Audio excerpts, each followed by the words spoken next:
remember that when things get rough, you can always leave over there and come here to Sankofa Books and sit down and relax. Because this is the liberation space and the liberation zone. This summer I began a project in attempting to document some of those persons within the Washington, D.C. area of Caribbean descent who were contributing to the wider development of the community. And I think in my research, what was especially foremost was the name Leo Edwards. And so he was actually the first interview that I captured. I will, by way of introduction, speak of my bias, because on meeting Leo, what certainly was impressive was the way in which he was able to articulate his ideas. And coming from Kingston, Jamaica to the US, the breadth of that knowledge and his ability to integrate that knowledge in the kind of philosophy that was relevant for this contemporary time. I believe when we actually met and talked, the move towards sending troops to Iraq had just been sort of, the shock of it had sort of begun to seep into our minds. And I just remember at the dinner table when he talked about imperialism and bringing the context of American involvements throughout the world, that it was very incisive, it was sharp, and I remember going home that night thinking that there was a lot I had to really catch up. And so this evening, I believe, can be very informative for all of us. I'm sure he wouldn't mind me revealing that he was born in Kingston in 1925. And the reason I have some trepidation is because you might not, looking at Leo, think that he is as old as he appears. But I think once you hear his presentation today, you recognize that age is a matter really of experience, and that his mind is and continues to be as sharp as ever. He was educated at Wilmer's High School, where he studied the sciences and had ambitions of studying medicine. But this was during the 1940s, and prior to that time, which is the late 30s, throughout the Caribbean, you will have found a number of labor unrest and upheavals taking place. And in Jamaica, that upheaval took place in 1938, and Leo would have been a witness to much of the mobilization of the masses into what is known as the labor movement in the Caribbean, and the move certainly towards independence during that time. And he has some very interesting stories about his own political development out of that sort of colonial struggle, which I think shaped much of his thinking today, even as he migrated to American shores to attend Howard University.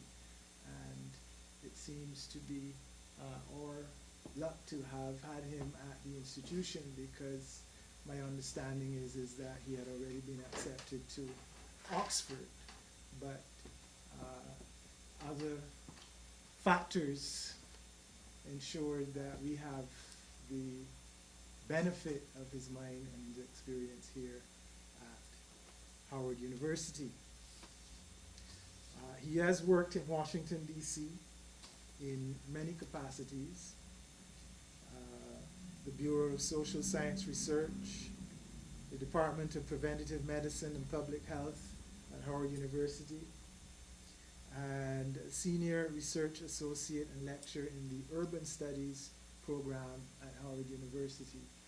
And that was a program that managed to train a lot of urban professionals who then went out to work in local city governments and contributed to the movement essentially to develop communities that looked after the interests of African Americans.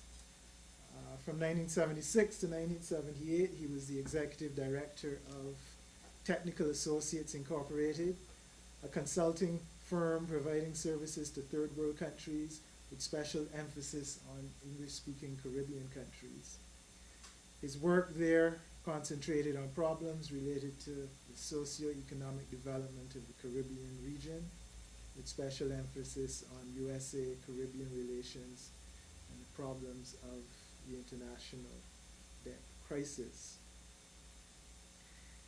He is an activist, the founder, former president, and former general secretary of the Caribbean Intercultural Organization on Washington, D.C., a position which he held from 1958 to 1978. He still is an avid member of that organization. He is the founding president of the Council of Caribbean Organizations Incorporated and chairman of the board of directors of Trans-Africa, DC chapter. Of course, we know Trans-Africa as the Washington, D.C. Lobbying organization for Africa and the Caribbean. He was a part of the Jamaica Independence Celebration Committee for Washington and Baltimore metropolitan areas. And in 1991, he became a founding member and secretary of the Jamaica Nationals Development Foundation. And then finally, in a list that I'm actually editing, in 1997, he is a founding member and a member of the board of directors for the National Coalition on Caribbean Affairs, which is NCOCA. I provide this background only to give you a sense of the kind of work that Leo Edwards performs. It is a work clearly that has taken him wide and far, and his knowledge and his experience certainly is one that we can avail ourselves of. The topic of Pan-Africanism, on which he's been asked to speak this evening, is one clearly whose issue is at the crossroads for many. The question of whether it is indeed relevant in today's global world. We have many questions, certainly I do. The question of Africans in the diaspora and on the continent, the question of whether or why is it that we tend to identify with Africa here in the diaspora. Why is it our identity is shaped by a need to embrace Africa? And why we need to begin to understand the relationships of others within the diaspora and on the continent itself. clearly, the racial solidarity is experienced on a number of levels, on a cultural level, on a personal level, in terms of the peoples of African descent that we meet every day. But certainly, we can't ignore the political movement in terms of the organizations, political entities, and its use or its usefulness in helping us as various communities in the abolition of discrimination, or in terms of confronting both political and economic exploitation. These are some of the things that I think we just come to the table. Leo, of course, and I believe having spoken before, he talked about having a conversation. I believe that these are some of the issues that clearly we come to the table looking for some answers. But certainly the relevance of a movement of Pan-Africanism that boasts the names of Malcolm X, Kwame Nkrumah, Marcus Garvey, Stokely Carmichael, and W.E.B. Du Bois. I will invite Leo to begin our discussion. I believe that we can sort of improvise this evening since we don't have the large number of persons with us, but I would at least give our featured speaker the opportunity at least 10 minutes to put his position before us, and I expect that we will have a lively and critical discussion as we go on. Leo? Thank you. Now, I've developed a cough, so I hope I can get rid of it.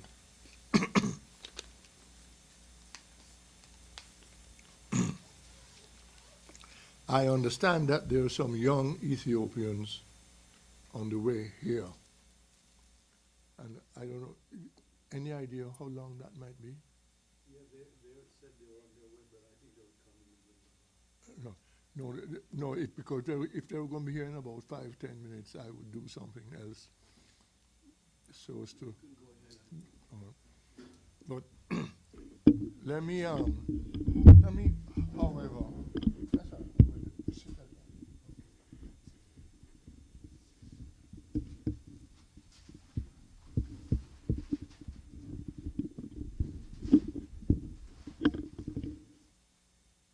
Before I talk about Pan-Africanism in the 21st century, let me just at first put this, because this applies. One of the problems that we have, whether dealing with Pan-Africanism or whatever, and we encountered this in my work at the Urban Studies, and most of our people are so taken up with daily survival that they simply do not have the opportunity to check thoroughly the policies which affect their lives.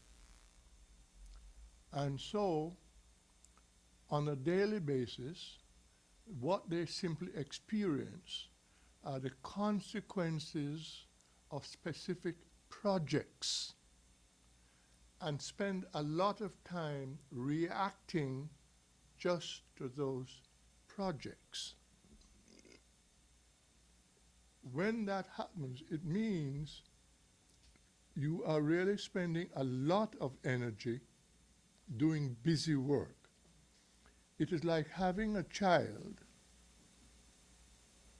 at home who's very hyperactive, all kinds of problems, and you spend your time reacting to each action of the child without having the child diagnosed as being hyperactive. If you understand the child is hyperactive, You don't react to each activity of the child. You talk about hyperactivity. One of the things that we need to understand is this. Governments operate on this basis. They have very clear objectives. That is to say, where do they wish to be? What do they want the world to be like in the next 20 years? Then what are the strategies for achieving those objectives? And what are the tactics? The objectives give rise at the operational level. That's the theory. That's at the level of theory. At the operational level, the objectives give rise to policies. At the level of strategies, that gives rise to programs, and at the level of tactics, it gives rise to projects. Which means that if you are spending your time reacting only to projects, anybody can modify a project without altering the program, and certainly without altering the policy.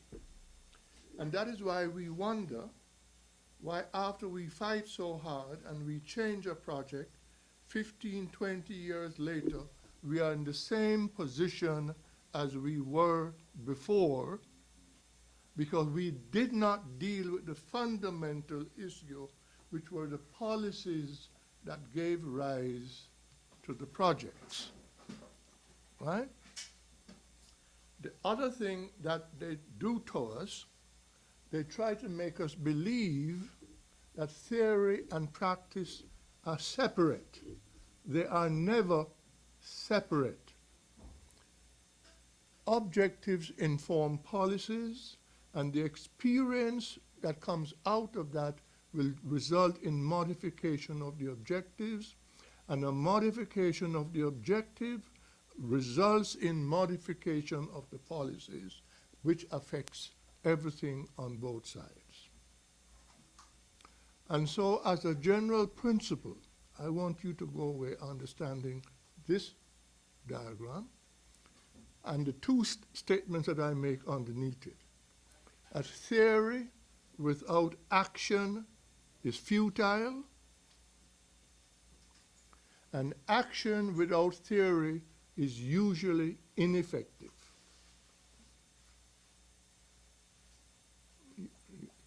I want to repeat that. Theory without action is futile, and action without theory is usually ineffective.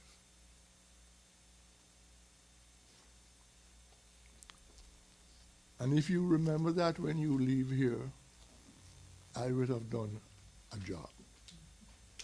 Because this applies to your whole in everything that you do.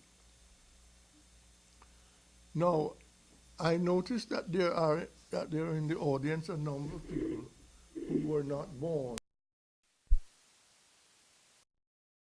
Am I right? Is there anybody here who was not born in 1960? Good. Is there anybody here who in 1960 was born but under 10 years old? Good. That's what I suspected. So, before talking, therefore, about Pan-Africanism in the 21st century, because when we start, this is a family gathering. This is a family gathering, and it's going to be a conversation more than a lecture. But in a conversation, we can talk at cross purposes if we are not talking about the same thing. And therefore, we need to have certain agreed facts that we can accept as the basis of the conversation. All right? So let me just spend 5 minutes going back for all these youngsters born after 1960. At the beginning of the 20th century, that is to say 1900, Africa and its people, including its descendants living abroad, that is the African diaspora, faced numerous serious problems resulting from tribalism, colonialism, imperialism, and the manipulation of great powers. They had experienced this condition for over 400 years, during which time Africans and their descendants had been told that they had no history and had been made to feel that they were inferior. They were insulted and humiliated and exploited, and many of them fought back. I know that some of the history books up until today tell you that there were very few slave revolts, and you know that's not true. Africans have always fought for their freedom and independence. But they did it separately.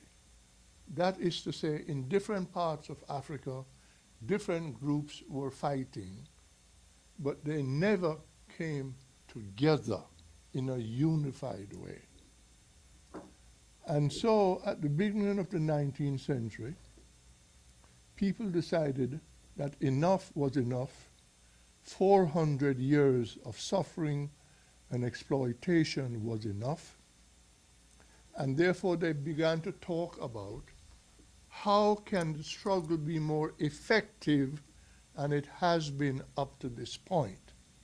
And the consensus was the struggle can only be effective if we pool resources, come together, and speak as a single voice, and agree upon a common set of objectives.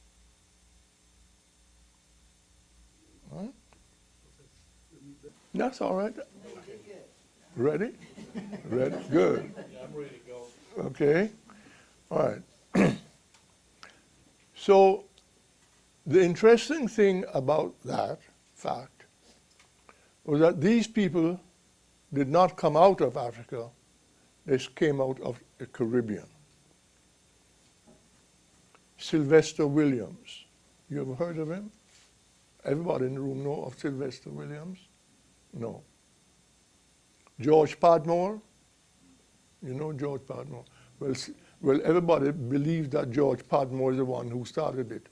Sylvester Williams was prior to George Padmore. He's also from Trinidad. Sylvester Williams from Trinidad, George Padmore from Trinidad. C.L.R. James, you know about him, from Trinidad. You know about Marcus Garvey from Jamaica. You know about Nkrumah of Ghana. You know Azikiwe, Nigeria, right?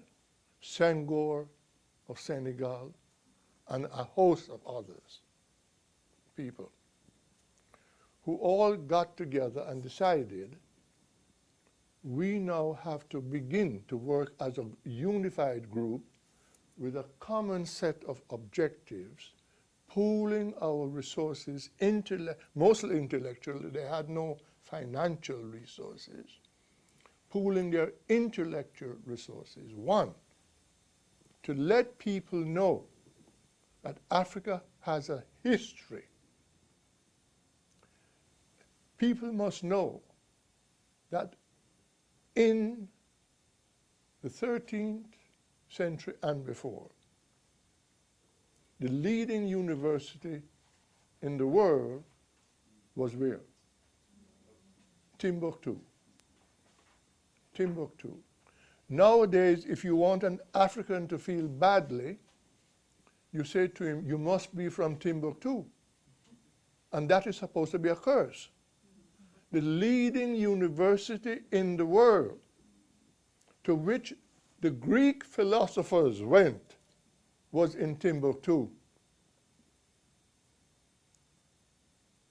When you talk about Plato and all these people who created Western civilization, that's where they went to school. And they learned their philosophies from Africans. Now, so the first thing one had to do was to get African people to understand that they had a history, and a great and glorious history. So when somebody told you you're naturally inferior, you wouldn't have to buy it. The problem we have is that those people who would control us have so conditioned our minds over time. And while many of us say we are not inferior, we're not sure. And in psychology, we know that if you doubt your equality, operationally it has the same effect as believing in your inferiority. You understand that? If you doubt your equality, it has the same effect as believing in your inferiority. So the first job, therefore, was to reclaim the minds of people, to let them know that they had a history, a glorious history, and so you know all the programs that have gone, and you know all the people who have been involved. The books are all around you.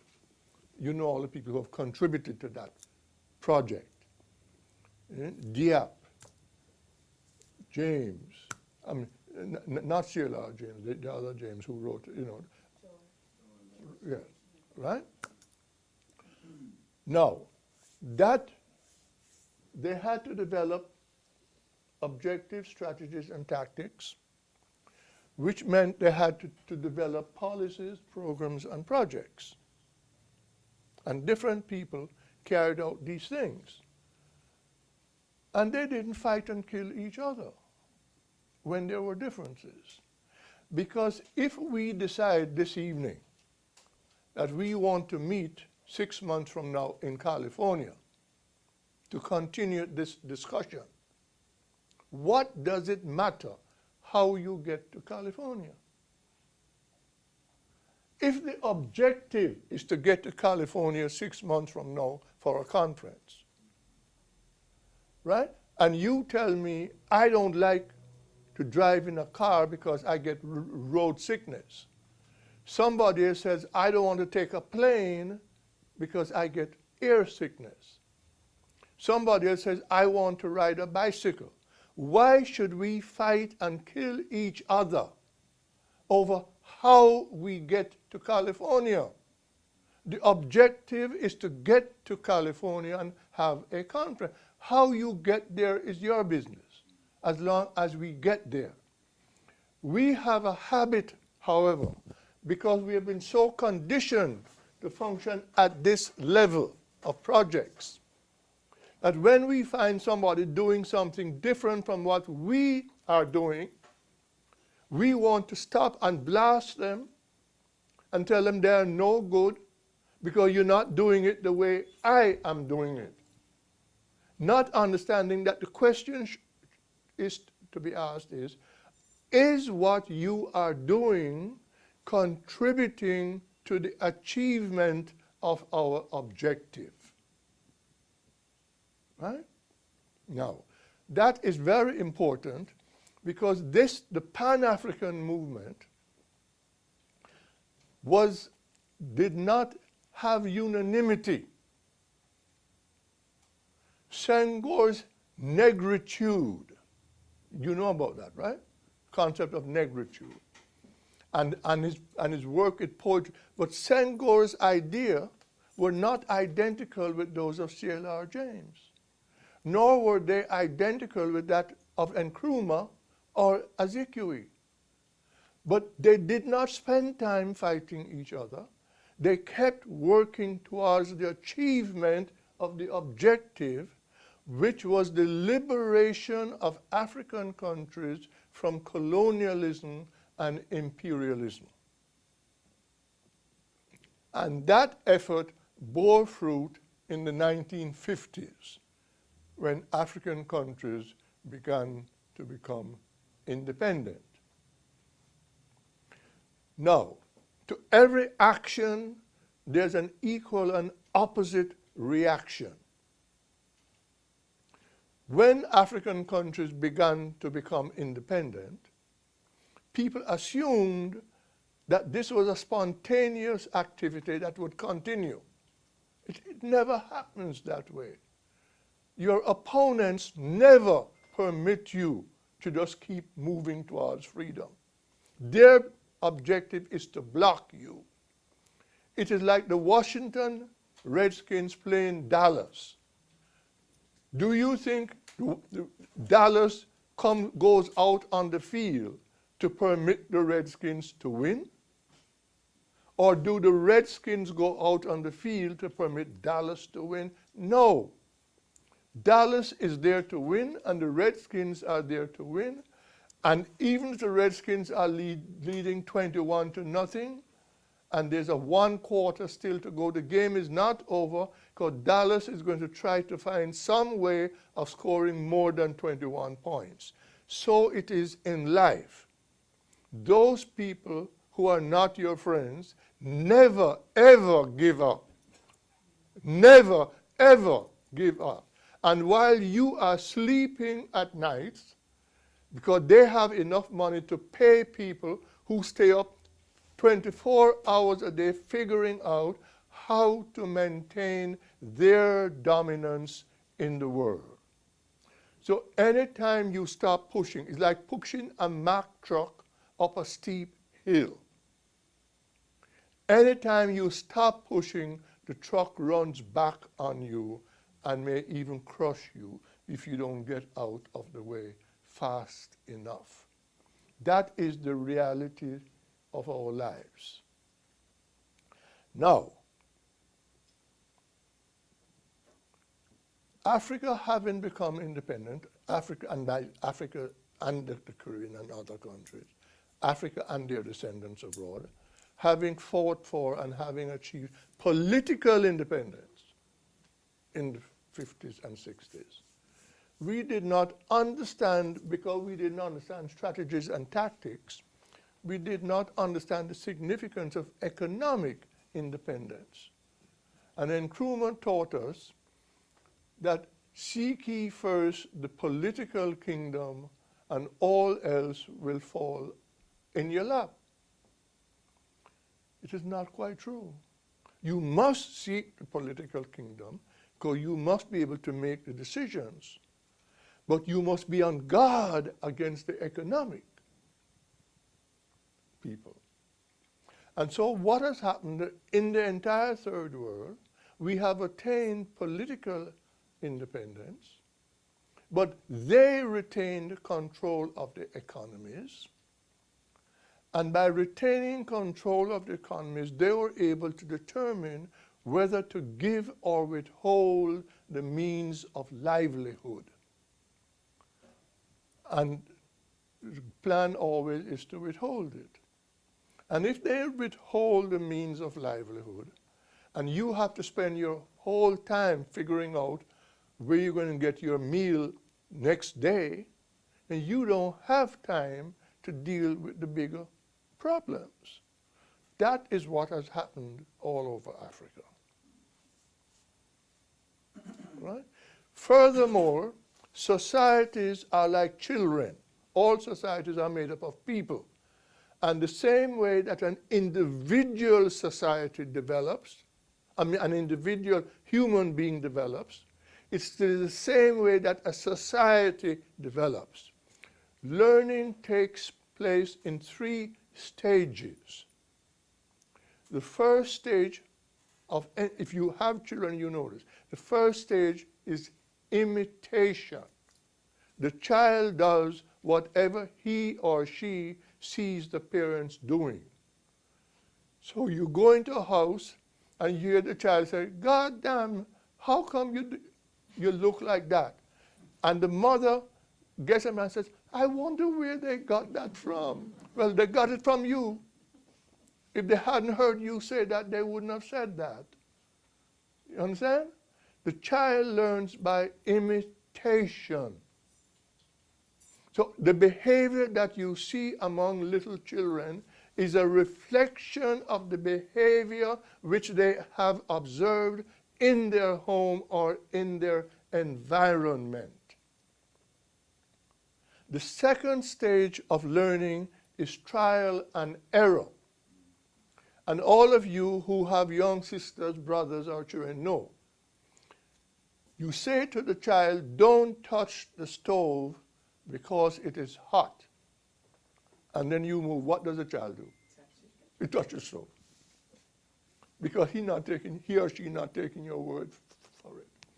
But when they jump up and they touch the stove, since you told them not to touch the stove, when they do that, he said, they don't cry. They rub the hand and sit down. And you see them fiddling, right? Because but they're not going to touch the stove again. That is trial and error, because they have to check for themselves. And by the time the child gets to about 5 years, that is called the inquisitive years, the years of trial and error. It is only later in life that we move to what is called conceptual thinking. Conceptual thinking. So what happened when most countries became independent? They engaged in imitative behavior.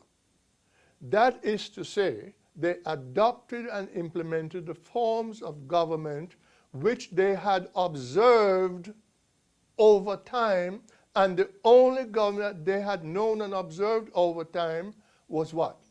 The government of their masters. So that everybody wanted to own a house on the hill like the boss. Everybody wanted to have a job like the boss. On the plantations, everybody wanted to be like the foreman. And if the foreman's job was to whip you 5 times a day, they were going to prove that they are more competent than the foreman by whipping you 7 times a day. Am I right? Am I talking the truth? All right. That is the reality of what happened all through the third world. All through the third world. So the result of it, there was no fundamental change in objectives, strategy, or tactics. We merely engaged in imitative behaviors. So it was not easy for us, it was not difficult for us to be continued to be controlled. Those people who didn't do that, like the Marcus Garveys, the Malcolm X's, did what? They were castigated and killed. Patrice Lumumba was killed, and we all know by whom. Most people know by whom Malcolm was killed, because they were not going along with imitative behaviors. So there's a price to pay when you try to break away. So you have to make some very serious decisions about what is important to you in life. Now, let me move to the 21st century. Because the people against whom you fight are very bright. Don't get the idea that they're stupid. I hear people talking about George Bush is stupid. The one thing on God's earth I don't want to hear you say is that George Bush is stupid. George Bush is stupid in terms of our objectives, because he ain't on the same wavelength with us at all. He's about something totally different. But if you understand what George Bush is about, he is not stupid. What he is doing is intended to lead to the achievement of his objectives. Understand that? All right, now, people talk a lot about the scientific discoveries of the 20th century. But what they don't talk about is the psychological advances of the 20th century. And on the psychological level, we have made such advances that we now know how to manipulate people's minds. And we do it very well. We can do it very well. And we have something called behavior modification. And there have been thousands of experiments done on something called behavior modification. And when you summarize it, if you summarize it, what it points to is this. If you allow me to determine for you what is the definition of success, I can control you. You heard that? If you permit me to define for you what is success, I can control you. And in summary, success has two basic definitions. First is the acquisition of money, material things, and status. The second definition is service to humanity. And if I want to control you and the world, I spread the philosophy around the world that every human being should seek success by acquiring money, material things, and status. Because every human being on planet Earth wishes to be successful. I have never met a human being who does not wish to be successful. But every human being has a different definition of success. The wino on the corner wants to be successful. And his definition of success is that if by 11 o'clock he can acquire a bottle of wine, he has had a successful day. And he finished with that. You understand? Now, if you buy it, and these things are not exclusive, if you buy totally, it's a matter, in life you have, these things get mixed. It's a matter of proportions. If you buy exclusively into the definition of success as the acquisition of money, material things, and status, I have you. Because it means fundamentally you are for sale. The only question left is, what is the price? All I have to figure out is, what is your price? And that is why you hear the saying, everybody is for sale. You see? Because they believe that. If you decide to go totally service to humanity without any concern for paying your bills, you're going to be in trouble. You understand that? All right. So I'm not telling you now that you mustn't pay your bills. I'm not telling you you must stop working and just go serve humanity. Don't be stupid now. You understand? We're not discussing stupidity. We're discussing strategy. Right? The question is, how do you do that? Which is more important? So that in major corporations, when we are doing these experiments, we did a simple thing. We call a person in, a young person in who wants a job. And we said to him or her, what do you think is the minimum amount of money you need to live well? We don't tell them, we ask them. what is the minimum amount of money you need to live well? The person says $30,000. Right? So you know what we did? We hired them at $40,000. And that person is so thankful. And this person who has now hired them becomes a hero. And they begin to tell everybody how great this person is. Because I only need $30,000 to live, and he paid me $40,000. Because they never expected to make $40,000 for a long time. You start them at 40. But then they try to unionize.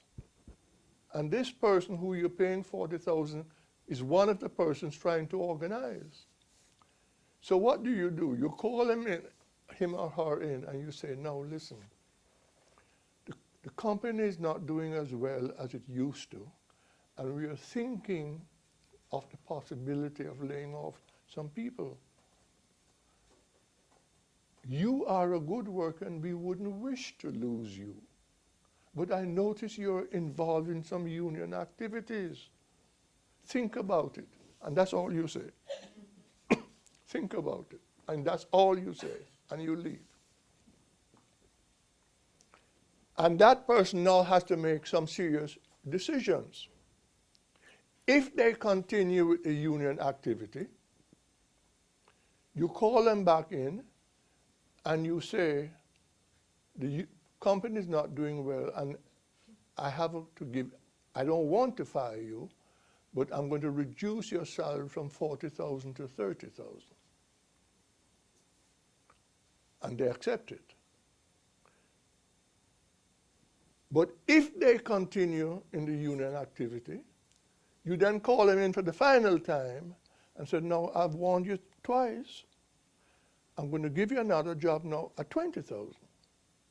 But if you mess up, you're gone. And that person ceases their union activity. Because the reason why I know it's going to happen, because they told me in advance that they needed a minimum of $30,000. So I know that whenever I pay them less than $30,000, they're going to panic. I know that. Because they've told me what their breaking point is. Their breaking point is $30,000. Now that is the kind of psychology that we have developed under the heading of behavior modification. Huh? So one of the things in life that you have to decide early in the game is, what is your definition of success? What is your definition of success? Our opponents understand this game better than we do. Better than we do. And they know of all these advances. So in the 1960s,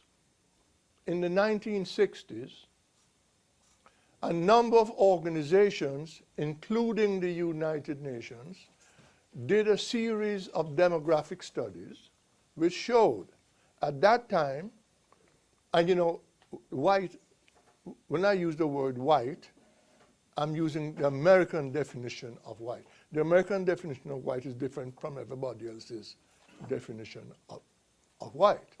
You know, they say here, if you have 1/32nd part of non-white blood in you, you're not white. No, so that for the longest time, most people in Eastern Europe were not classified as white. Because only the Serbs in Eastern Europe were classified as white. Nobody else is white. They only become white when they come to America. So we have so many people in America calling themselves white. It ain't funny, and they ain't white anywhere else. No, that is a fact. No, the study showed at that time that whites in the world constituted 30% of the world population. That's the other thing. They keep telling you you are a minority. Non-whites in the world in the 60s, up until the 60s, constituted 70% of the world population. Whites constituted 30%. But all the studies showed that if current trends continued, by the year 2000, whites would be down to 20%, non-whites would therefore be up to 80%, and that somewhere between the years 2025 and 2050, the white population of the world will be down to 15%, and the non-white population up to 85%. What has been scary is that those figures have proven to be totally accurate. The census data of 2000, global census data of 2000, are on the money. The white population in the world as of 2000 was in fact 20%, and the non-white population of the world in 2000 was in fact 80%. When that study was made known in the 60s, America, and I'm going to confine my argument now to America, became very upset. And a gentleman by the name of Henry Kissinger then established for the first time in the Department of State an Office of Population Studies. And Nixon signed a memorandum, a decision memorandum, authorizing a study of world population increase and its impact on U.S. national security. You understand that? This study was done, and this study was published under the title of National Security Memorandum 200 in November the 10th, 1974. Now, let me explain to you.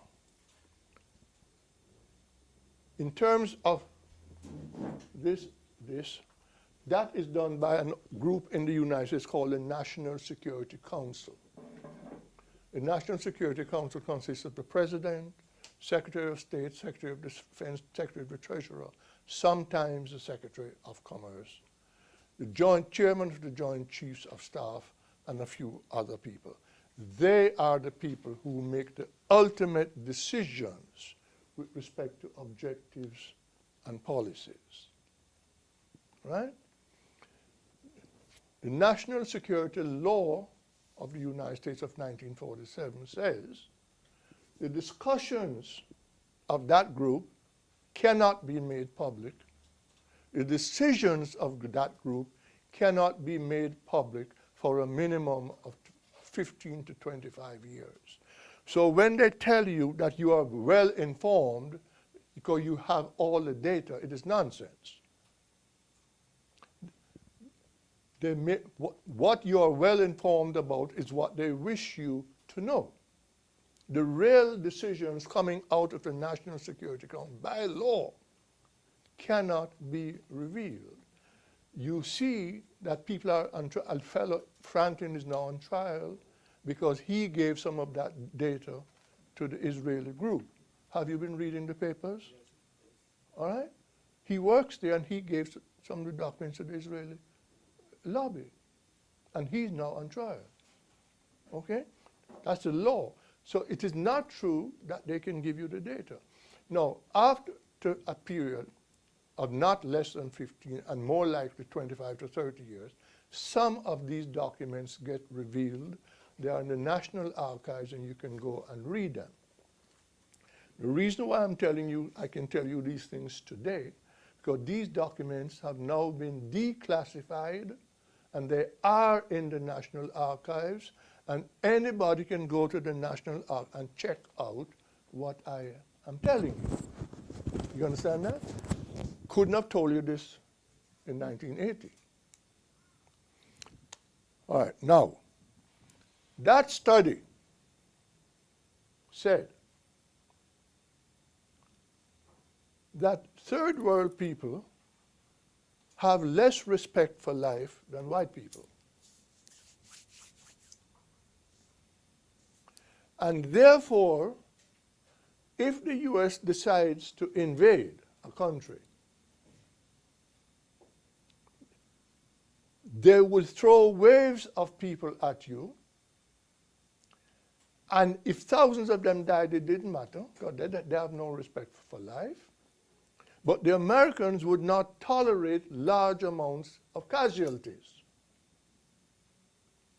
Therefore, we had to introduce policies that resulted in population reduction or control. It is in the study.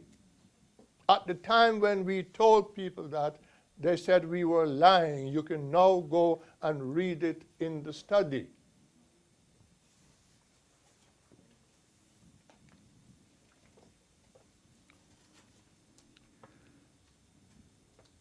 The result of that study was that they identified 13 developing countries by name who they say had the potential to develop into world powers, because they had the population, they had the land mass size, they had natural resources, they had human resources, and that therefore we had to promote population control in those 13 countries. That study was expanded by General Taylor, who then increased the number of countries from 13 to 27.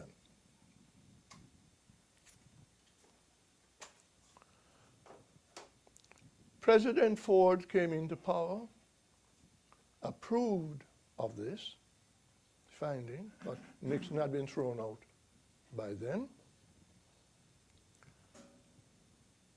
And so, on November the 26th of 1975, the recommendations of this study were officially approved and promulgated as National Security Decision Memorandum 314. It's also in the archives. Right? Now that is important. That study is important because that is the study that led to the whole thing about globalization. So the question then arose. Listen to this. It's a scientific question. How can a minority of 20% achieve, maintain, and secure global dominance? And all the major think tanks were involved in giving an answer to that question. How can the 20% achieve, maintain, and secure global dominance? And the answer was quite simple. We will restructure economies in such a way that wealth and power will be concentrated in the hands of the upper 20% in each country. That 20% in each country will not have the support of the majority of its own people in that country, and will therefore be dependent for its survival on who? The wealthy countries. But now I'm confining myself to the United States. So in the 80s, you had all these Central American wars and the promotion of military dictatorships, most specifically Pinochet in Chile, to do what? To break the trade unions, to break all the civil society groups, and to concentrate wealth and power in the hands of 20%. That is what has been formalized and called globalization. Now, globalization is an economic strategy for achieving a political objective, which is global dominance. Because you must understand this, during the Cold War, America's objective and policy was not dominance, it was supremacy. Now, there's a difference between supremacy and dominance. Supremacy means that you have an opponent, a worthy opponent, who you can eventually overcome. Right? It's like you play a team and you win in soccer and you win 2-1. That is supremacy. But if you beat the team 21-0, that is dominance. You understand? All right. So when we were opposed by Russia, we were concerned with supremacy because we had nuclear weapons, they had nuclear weapons, and so we had to talk about diplomacy and supremacy. When Russia went down the drain in '89, and Gorbachev went along with the program, the then Defense Secretary Perry testified before Congress that the U.S. no longer advocates supremacy, it now advocates dominance as official testimony before the Congress of the United States. Dominance is now our motto. That is the reason why we keep upgrading our military weapons, we keep upgrading our nuclear weapons, we keep building small, what they call tactical weapons, but we say nobody else can get it, not even for peaceful purposes. Why? Because in the final analysis, if you disagree with me, I ask a simple question: can you whip me? And if the answer is no, then you do as I say, or I will whip you. Now, if you have ever encountered a bully in a school, you know that. The bully doesn't ask how bright you are, whose major objective in life is what? Is to be pleasing to the United States and the West so that they can get some financial aid through the World Bank, the IMF, or special favors and dispensation from the WTO. And they're alienating their own people. Because no third world leader anywhere on planet Earth can win the support of his people or her people if they don't do the first requirement, which is to eliminate or alleviate hunger. Is that being done? Every day we're reading about famines. You cannot maintain the support of your own people if you don't provide for their physical safety. Are third world countries providing for the physical safety of their people? You cannot maintain the support of your people if you don't provide them with basic education, basic health care, basic housing. You cannot have the support of your people if you don't have adequate transportation systems and if you don't have adequate energy supplies. Now, we are being offered all kinds of ideas how to do these things, and we are buying into them when we know that what we are buying into will provide these things to the upper 20%, but not to the lower 60%. And that is happening not only in the third world, It's happening right here in the United States. The Washington Post carried an article not too long ago pointing out that for the last 5 years, poverty in the United States has increased every year. Did any of you read that article? It was in the Washington Post. What is even more frightening, the Bureau of the Census has put out a story showing that whereas in 1995, whites were 73% of the population in America, by the year 2050, they're only going to be 53%. Hispanics are going to be up to 22%. That is the reason why both political parties are spending so much time, energy, effort, and money to recruit Latinos. Because the Latino population of the United States is going to be 22% by the year 2050.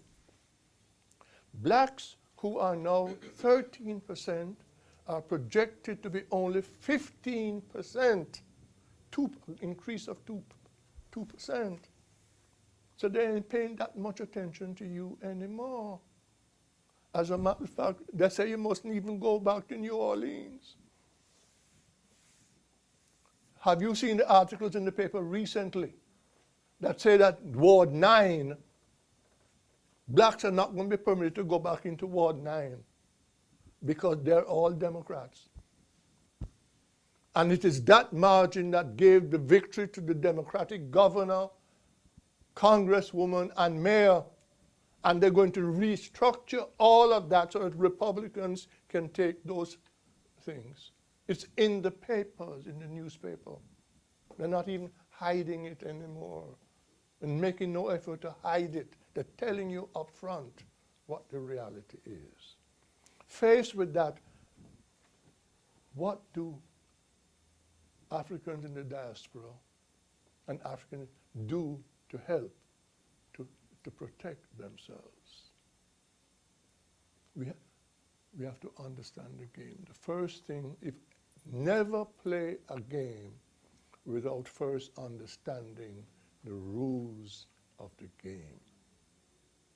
If you don't understand the rules of the game, you will lose every single time.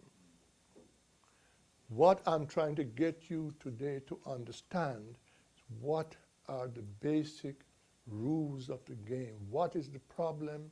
What is the definition of the problem? And after you understand that, then we can figure out how to solve it. In September 2002, for the first time in the history of the United States, an official document was issued saying that the United States has the right to undertake preemptive strike against any country on planet Earth if it thinks that that country may wish to do it harm. So if Bush goes to bed and have a bad dream about a country, he can strike it. The law now permits him to do that. And not only can he strike it using conventional weapons, he can strike it using nuclear weapons. Because the Washington Post reported furthermore, let me turn to this because I know some of these things don't sound right. You say it can be true, but I would like to find for you, if I can find it, an article in the Washington Post.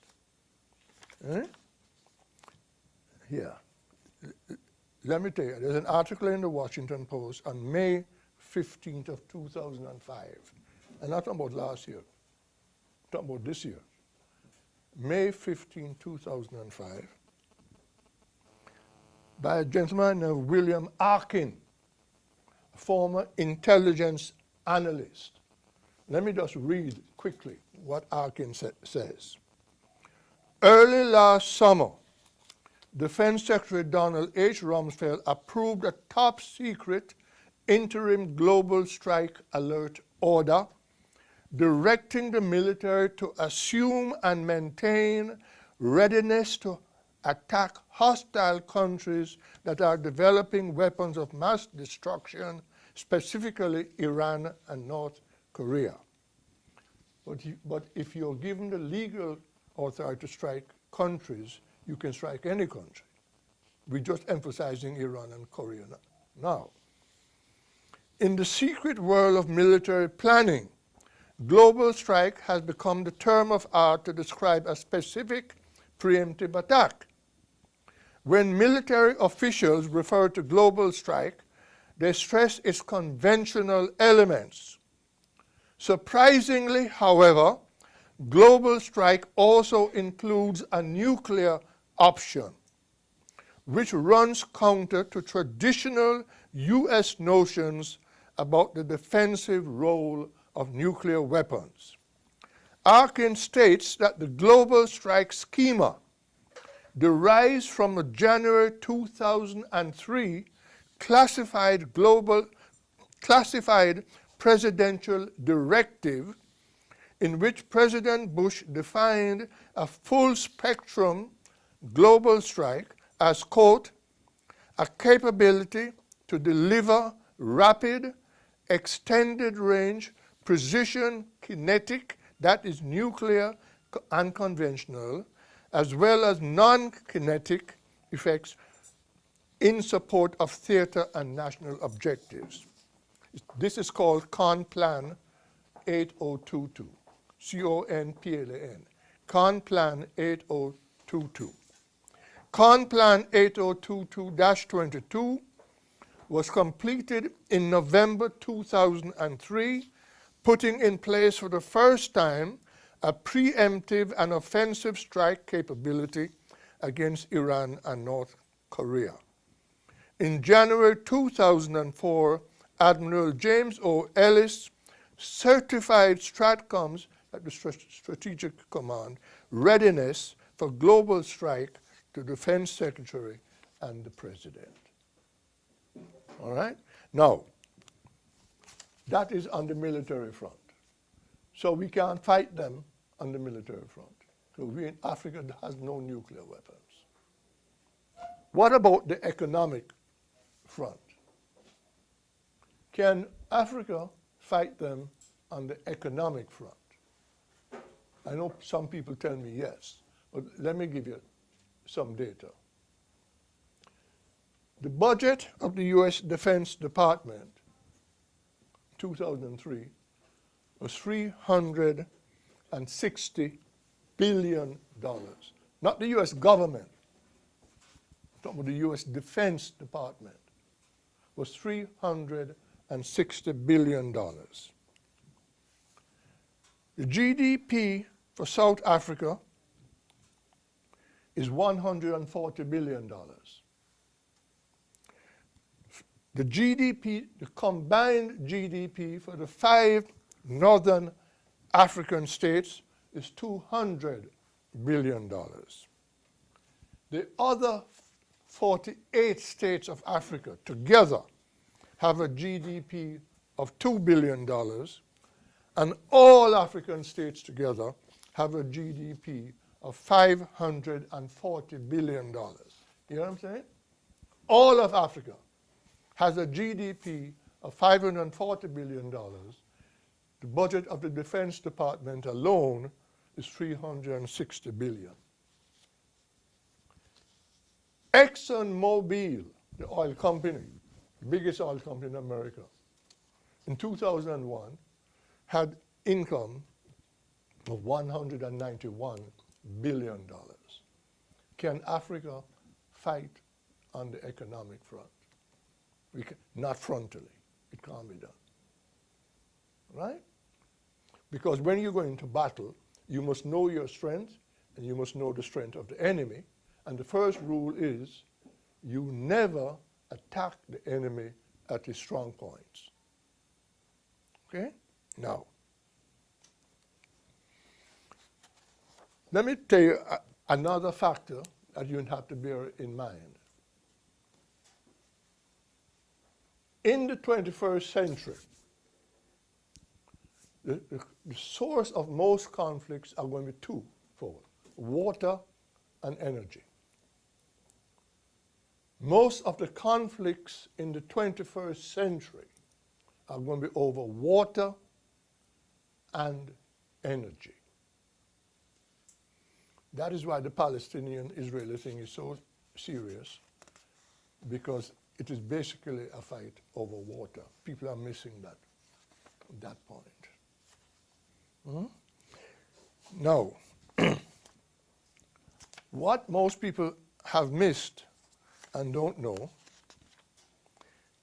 is that there's a lot of oil in and off the coast of Africa. Right? Now,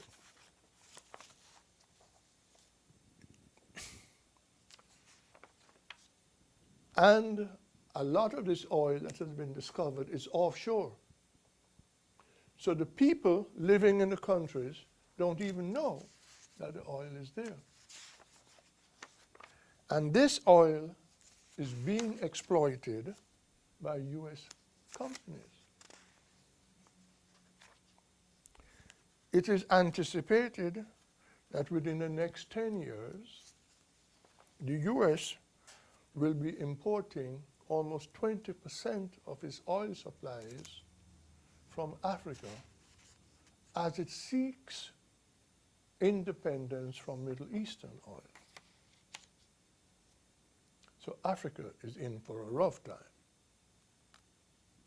because this oil is being developed not for the benefit of the people of Africa, but to permit other countries to become independent of Middle Eastern oil. And when you begin to hear that there are problems in places that you have never heard of, like Tome, you ever heard of Tome and Principe and all of those, well, that's where the oil is, off the western coast of Africa. So these are very serious times, very serious times. And there is much more, there's much more, but let me just hit it. The countries in Africa that I want, because when you start reading about them, don't be shocked when you read about them. Equatorial Guinea, Gabon, Sao Tome, and Principe. Tremendous oil have been discovered off the coast of these countries and are now being exploited under the terms of globalization. Right? So these are some of the problems that we face in the Pan-African movement in the 21st centuries. How do we deal with these problems? Efforts, I will just list out a couple and then we talk. The United Nations in 2000 came with something called the Millennium Development Goals, where poverty is to be reduced by 1/2 by the year 2015. And they've laid out 9 goals to be achieved in health, education, everything. The consensus at the moment is that it's not going to happen. But by 2000, people were there were famines and disasters in Africa, and people were accusing the US administration of having no interest in Africa. They had to prove this, that they did, and we have never doubted that they have an interest in Africa. The Western world has always had an interest in Africa, not in the people of Africa, but in its minerals and natural resources. Understand that? All right, now, these goals we shall see. As you know, A gentleman named Mr. John Bolton has been appointed ambassador to the UN.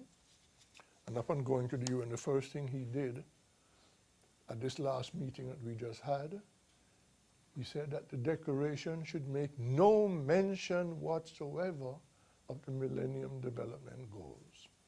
Luckily, the other countries stood up and opposed this, and the US was obliged to sign a document saying that it supports the Millennium Development Goals. Goals. They're not saying that they support the implementation of it. They're only saying they support the goals. Right? Now, Africa itself, in an effort to solve this problem, has come up with two ideas. The Organization of African Unity has been abolished and has been replaced by something called the African Union. The African Union goes back to the ideas of Nkrumah that Africa will only make progress in the world if Africa can unite on some model similar to the United States, where you have the United States of America, you'd have the United States of Africa. Africans will have to work out the details, but that Africa has to conceptualize the development of Africa as a totality. At a special meeting in Libya, Gaddafi proposed this in 2000. It was approved and implemented at a meeting in Nigeria in 2002. But in the meantime, when that happened, some ideas got floated that this is dangerous. What we really need is a partnership between Africa, the Western world, the international institutions, and the private sector to develop Africa. So there came into being something called NEPAD, N-E-P-A-D. You ever heard of that? NEPAD, the New Partnership for Africa's Development. And NEPAD is supposed to solve all the problems of Africa. And NEPAD is sponsored by South Africa, Nigeria, Senegal, and Algeria. Was sponsored by, and at the meeting in Nigeria in 2002, won the support of the other African countries. 51 of them ratified it as of 2003, and it is now in place. The problem with that is NEPAD has a board of directors that I think has a majority Africans on it. But also serving on the board is the Bill Gates Foundation. The Bill Gates Foundation annual budget is greater than the GDP of all of Africa. Also serving on the board is the Anglo-American conglomerate which controls the minerals of Africa, gold. They have a budget as large as or larger than Bill Gates. They're on the board. And they're also on the finance committee of the board. So that whatever proposals Africa comes up with, while Africa may have a majority on the board, the proposals for development first have to be cleared by the finance committee. Now, I leave you to figure out what is going to happen. Right? You can figure that one out for yourself. So that is where we stand. We are now armed with the Millennium Development Goals. We are armed with African Union, and we are armed with NEPAD. And that is supposed to solve the problems of Africa. But over and above all of that, there's the insistence that every government on planet Earth must be what Bush calls a free market democracy. Not just a democracy. Understand that. You hear him talk about he's going around the world spreading democracy. What they're not telling you, that he is talking about something that he called free market democracy. Free market democracy means if you have an election and if all the democratic procedures are adhered to, and any country on planet Earth elects a government, but that government then adopts an economic policy not based on the free market system, the US has the right to go in and preemptively promote regime change. You understand that? Right. So while we have these three instruments, the Millennium Development Goals, African Unity, and NEPAD, nonetheless, overarching all of that, because the implementers of this is the World Bank, the IMF, and the WTO. These are the entities that implement the Western policies. And they say, one, you must fight for freedom, and two, you must be in favor of democracy. But they don't tell you what they mean by freedom, and they don't want to tell you what they mean by democracy. In the 1970s at the UN, when the Third World was fighting for something that we call a new international economic order, everybody was in favor of freedom. Everybody, every country was in favor of freedom. The problem was the Third World wanted freedom from exploitation. The Western world wanted freedom to exploit. But we all were in favor of freedom. So don't get confused by words. Words can confuse you. Words can mislead you. Democracy means what the powerful define it to mean. Freedom means what the powerful define it to mean. So when you hear that we are fighting for freedom, everybody said, that's a good... I don't know anybody who is opposed to freedom. I don't know many people who are opposed to democracy. But I know a lot of people who are not in favor of the kind of freedom that George Bush is talking about, and they're not in favor of the kind of democracy that he is talking about. So we have a problem.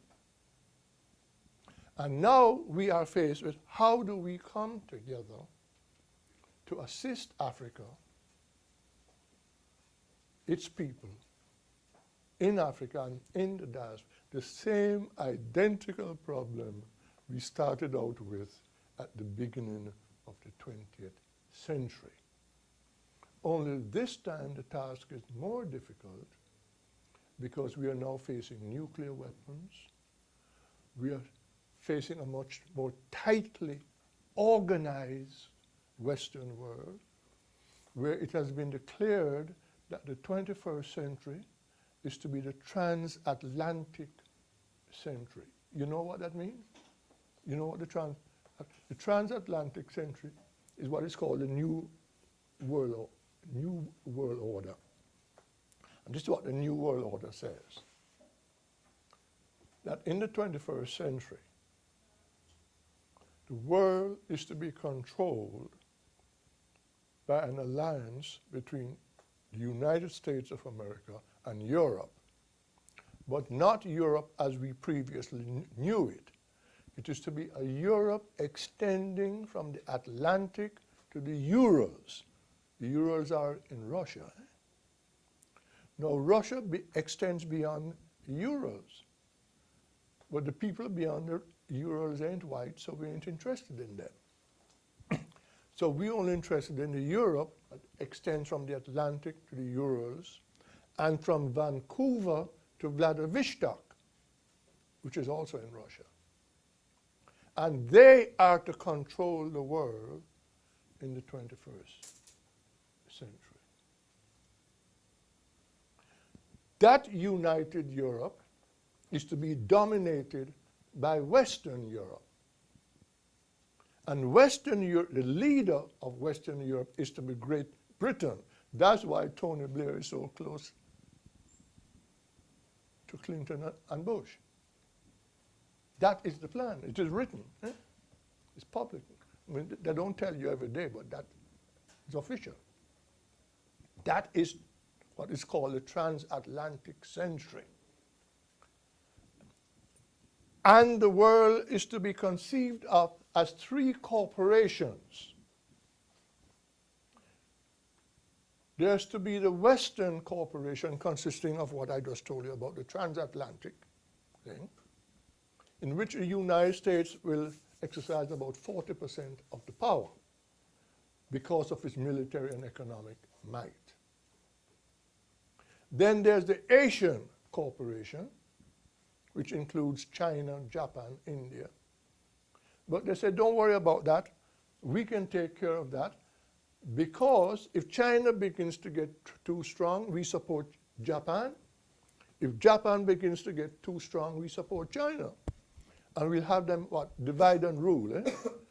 We have them fighting each other. That is why when you read the papers, you see that China recently has signed a strategic agreement with Russia and India. China has signed a strategic agreement with Russia and India in order to counter this move, and is now trying to create a rapprochement with Japan. What was supposed to happen, Japan, the ASEAN countries, Southeast Asian countries, Singapore, Malaysia, all of these, they come together on something called the ASEAN, ASEAN, the Association of Southeastern Asian States. But China has declared that it has no territorial ambitions. It doesn't intend to invade anybody. That its policy, at least for the next 20 years, is just going to be internal economic development. It has undertaken economic investments all over Asia, has given people some excellent terms. So the people of Asia have decided China is not really a threat to us. They're helping us. They're giving us better terms than the West is giving us. Once they decided that and became sympathetic to China, China went to them and said, now that you know I am your friend and not your enemy, I want to join ASEAN. The Americans said no, the rest of the people said yes. China is now a member of ASEAN. So this group that was supposed to join with Japan against China has been infiltrated by China. So the game there is not working. The third corporation is the Western corporation. That is the Western Hemisphere. That is Latin America, North America, South America, and the Caribbean. And over that, the U.S. is to exercise 100% hegemony. And we started that by creating NAFTA, by bringing together the United States, Canada, and Mexico. Having done that, we then moved to the second phase, which is to create the FTAA, the Free Trade Area of the Americas, where we're going to bring everybody under this umbrella, which we dominate. That one has run into trouble also.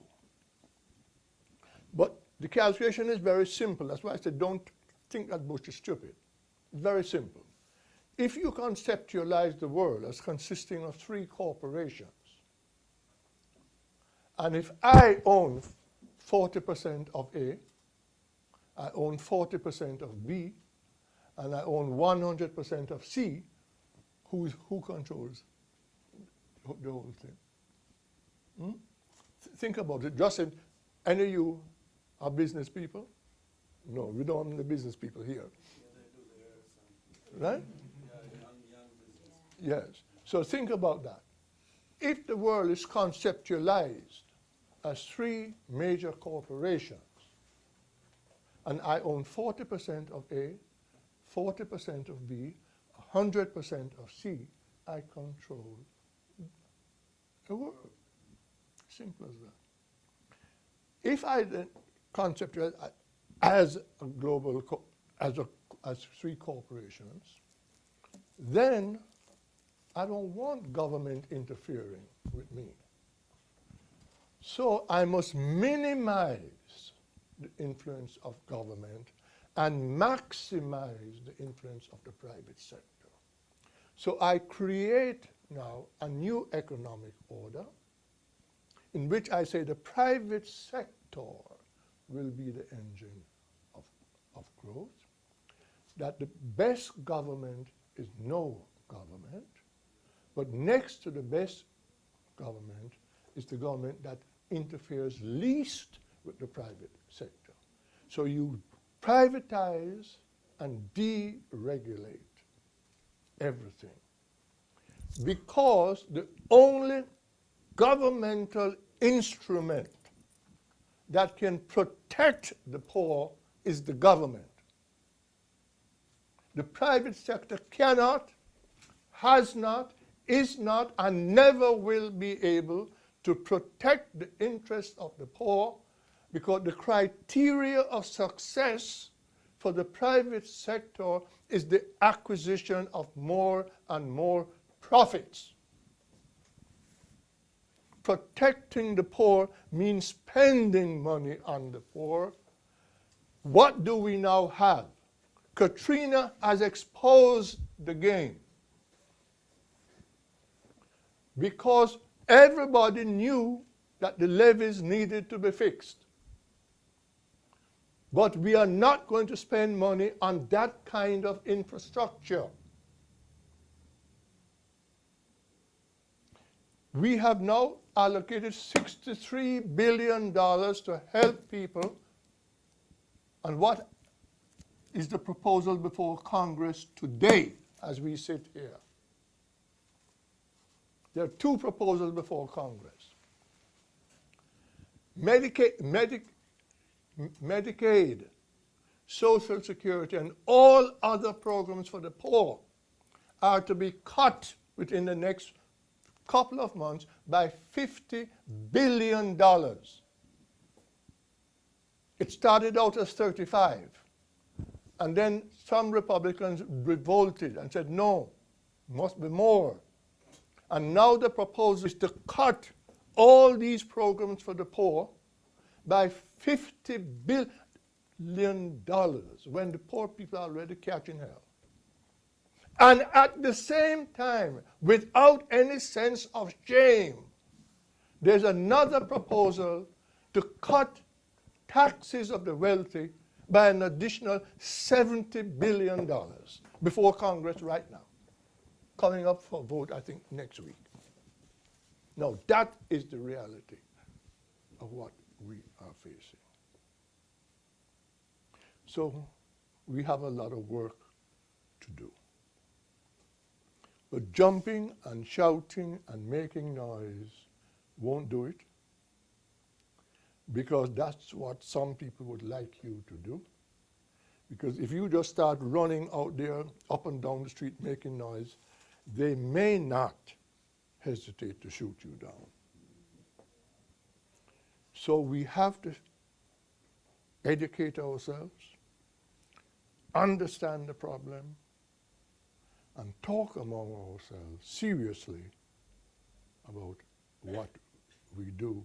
But we know our victory cannot come by confronting anybody militarily, and our victory cannot come by playing the economic game on their terms, right? So we can now have a conversation about what we do. Thank you.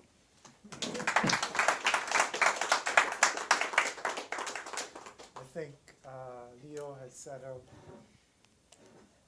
a very critical analysis of what we're facing. The global arrangement, the maintenance of dominance, especially in the US. And certainly we need to conceive of strategies and tactics, which by implication he suggests we have not even begun to have a discussion. So we'd be interested in hearing your comments and in posing your questions. 1 second. Yeah, I just want to go quickly to follow up. The very beginning presentation of the Pan-African movement that culminated in the Ghana experiment or the West African experiment. It looks, at least it appears in your presentation and by facts also, that there was an intelligentsia class that articulated the theory in the attempted practice of those marrying the practice and the theory. Now, given that education now is really the real industrial complex where the mercenaries, the bureaucrats, the upholders of the system graduate from, given the size of educated Africans continentally and here, the intellectual magnitude of Africans throughout the university here to Europe to Africa, where's the theory? Where's now the, aside MIPAD and AU, because I have a problem with that, because it doesn't really have,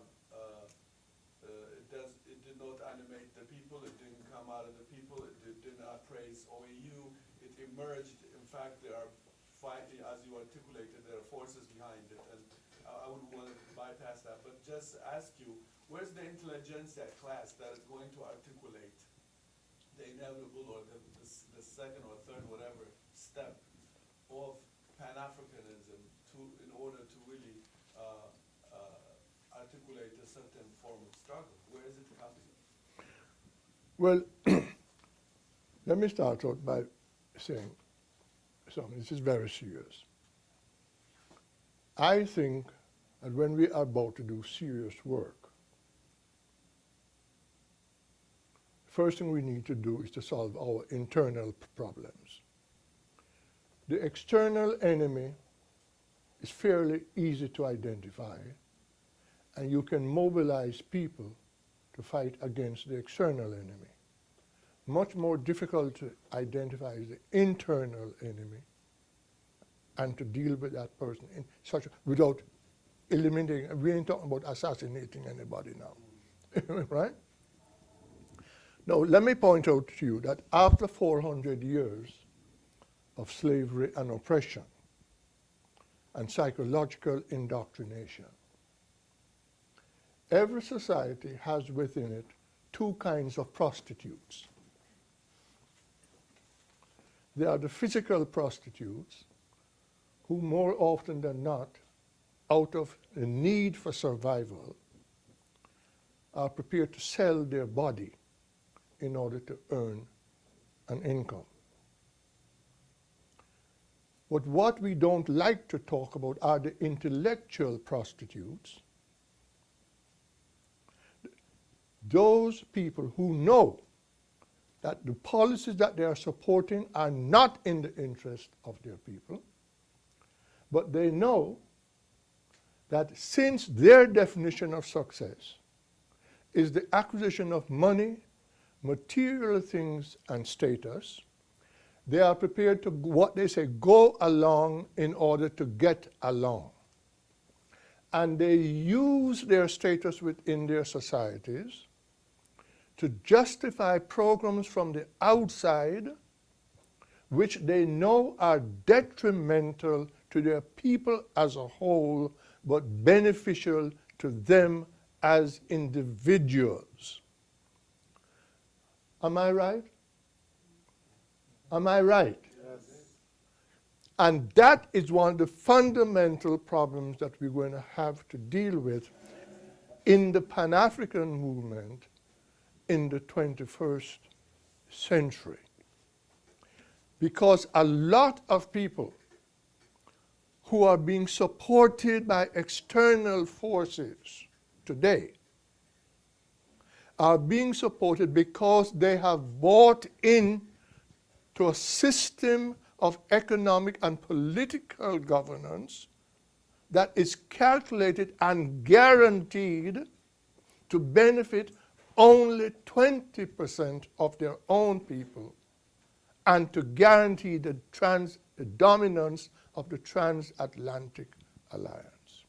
And when you talk to them quietly, they will tell you, I know that what I'm doing is not right. I know it is not helpful to my people, but I have no choice. There is no way out, right? There is no alternative. The acronym for there is no alternative is TINA, T-I-N-A. There is no alternative.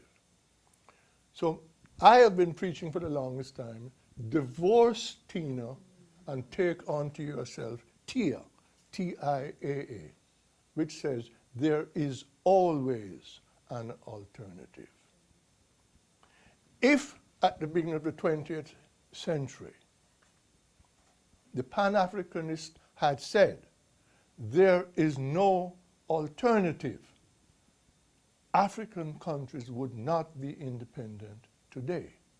Caribbean countries would not be independent today. If in the time of slavery, the slaves had said, there is no alternative, slavery might still be in existence. You have to make some hard decisions about where you stand, what kinds of sacrifices you're willing to make in order to oppose a system which is oppressive to you and your people. No society can long survive if you concentrate wealth and power in the hands of the upper 20%. And that is what is being bought into by many of the leaders today, and that includes a large percentage of our intellectuals.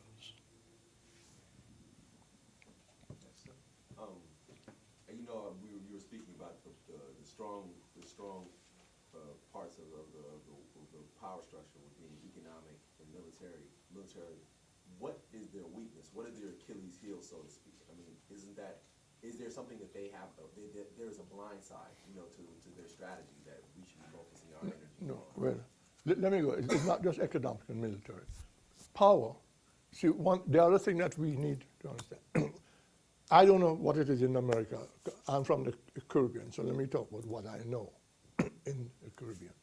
If you want to destroy any human being in the Caribbean, you simply make a public statement, he or she is seeking power. And if you say that, the person is destroyed. Because you're not supposed to seek power. Right? Because we have been told that. Because the slave master told us that, because if he had allowed us to seek power, he would have been in trouble. And we have bought into it as if it is an axiom. No change can occur unless you have power. The question is not whether or not you have power, is what you do with power when you have it. Unfortunately, most of our people, when they get power, don't know what to do with it. It is like some of our young people who get a contract in baseball or basketball or something. Last night, they couldn't afford to buy a hot dog. Today, they're being paid $5 million a year for the next 5 years. And they have no concept what to do with $5 million. So they go around and they ask, who gave the biggest party last year? How many people was at his party? How much drugs did he have at the party? And whatever he did, I want a party twice as big as that. Do you know that that is the foolishness that is going on among our people? Right? So that what is happening, some people have difficulty coping with poverty, and some people are having difficulty coping with wealth. They don't know what to do with it. Just in the same way, some people have difficulty when they don't have power. Some people have difficulty when they have power. They don't know what to do with it. You understand? Now, power has many first is the military. The military component of power is the use of force in any form. There's the economic component, which is the giving or withholding of the means of livelihood. The third aspect of power is political power. And political power doesn't mean what people normally say about electing officials. It means mobilizing the people, mobilizing and organizing the people to achieve common objectives. Right? That's the third one. The fourth power is fear, power of fear. You know, any of you ladies in here scared of rats? Of spiders? Suppose I wanted some information from you, and I lock you in a room, and I put a spider on the wall and 3 mice on the floor, and said, call me when you're ready to give me the information. How long would it take you before you call me? That is the power of fear. We exploit that every day. Power of fear. And that's how we extract information from people. You've been reading about Abu Ghraib and all that. And Iraq, that's carrying it to the extreme. But that is used every day by all governments. The fifth element of power is the power of love. Now, these folks don't deal with that. I shouldn't say all, because there's a 30% of America that is not like that. I'm talking about the majority, as represented by the current administration. Right? They don't believe in the power of love, they believe in the power of fear. Years ago, when we had a Roman Empire, the Roman Emperor Diocletian made a statement. He says, it matters not if they love us as long as they fear us. And then, what people have forgotten to tell these current, Rome started to decline. Right? This gentleman has adopted that as his motto. It matters not if they love us as long as they fear us. But the thing isn't working, because he went into Iraq expecting everybody to cower. It isn't working. He has now aroused the whole Muslim world, and he has created an opportunity for both Iran and North Korea to do what they might not otherwise have been able to do. It's not working.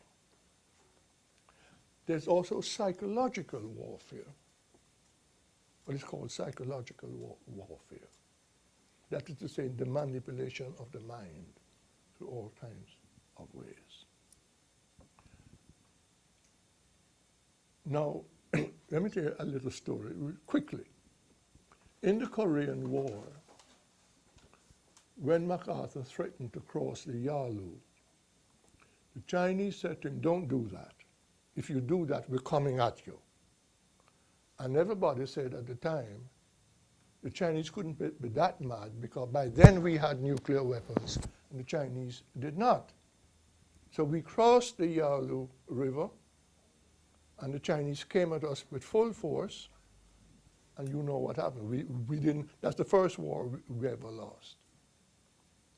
But Mao said publicly, he says, you have nuclear weapons and we don't.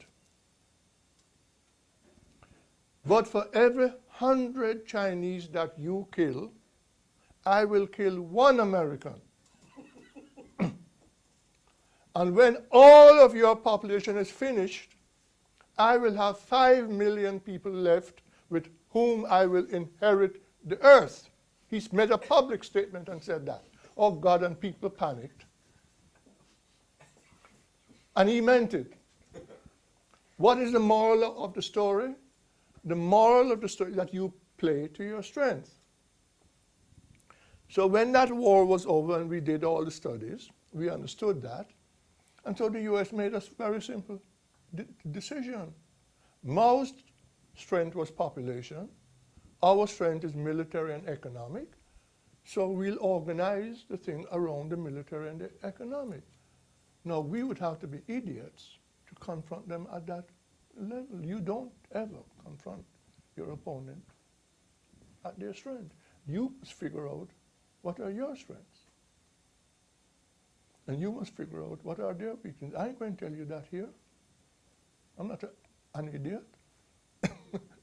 That is serious business you're talking. You understand?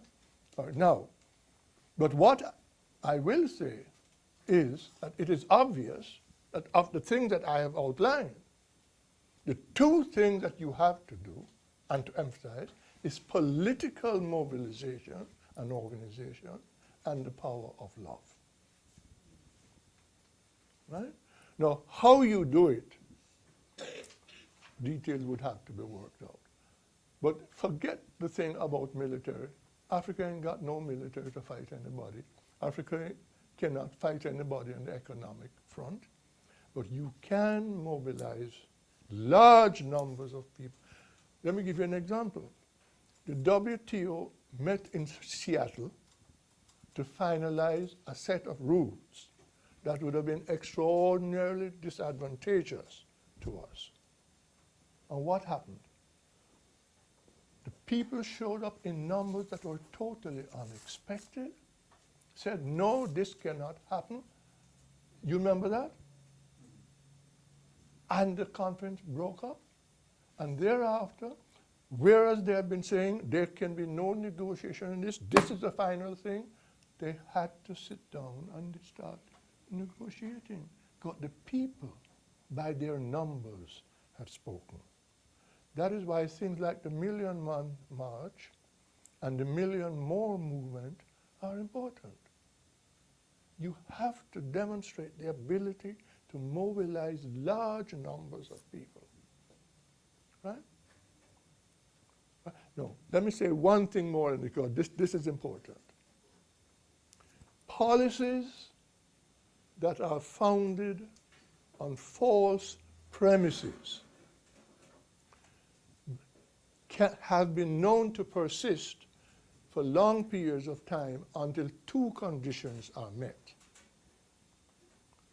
The underlying premises must be seriously attacked, and that is where our intellectuals should come in, by attacking and showing the falsity of the premises on which the policies are based, but they're not doing it.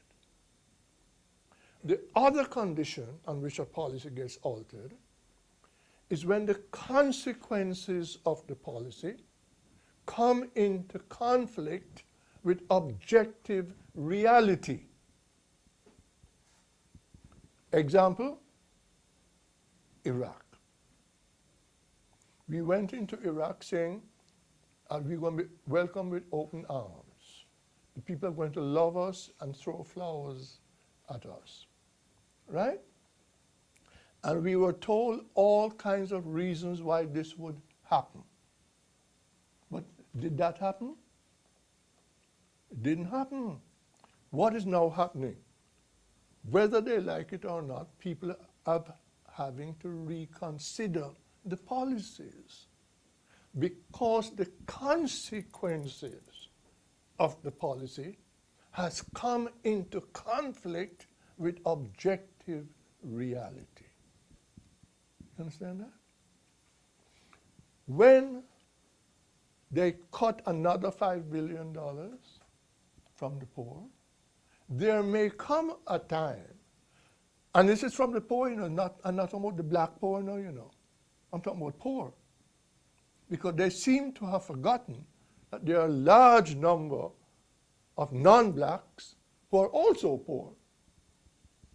As they keep eliminating all these programs for the poor, there may come a time when these people wake up and realize the reality of what is happening and think, I'm not taking it anymore. And then you may see a change. And that can happen country by country, or it could happen in many countries at a time, depending on how we organize and how we unite.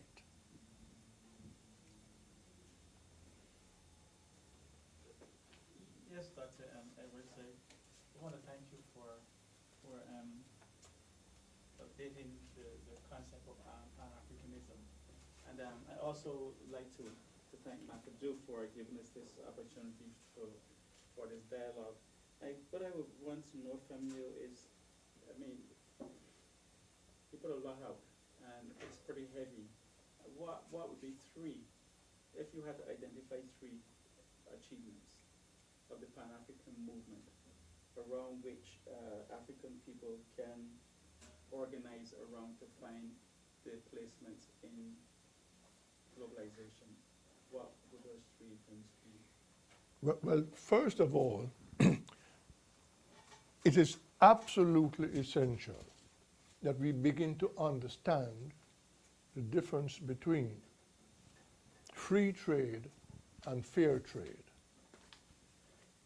Right?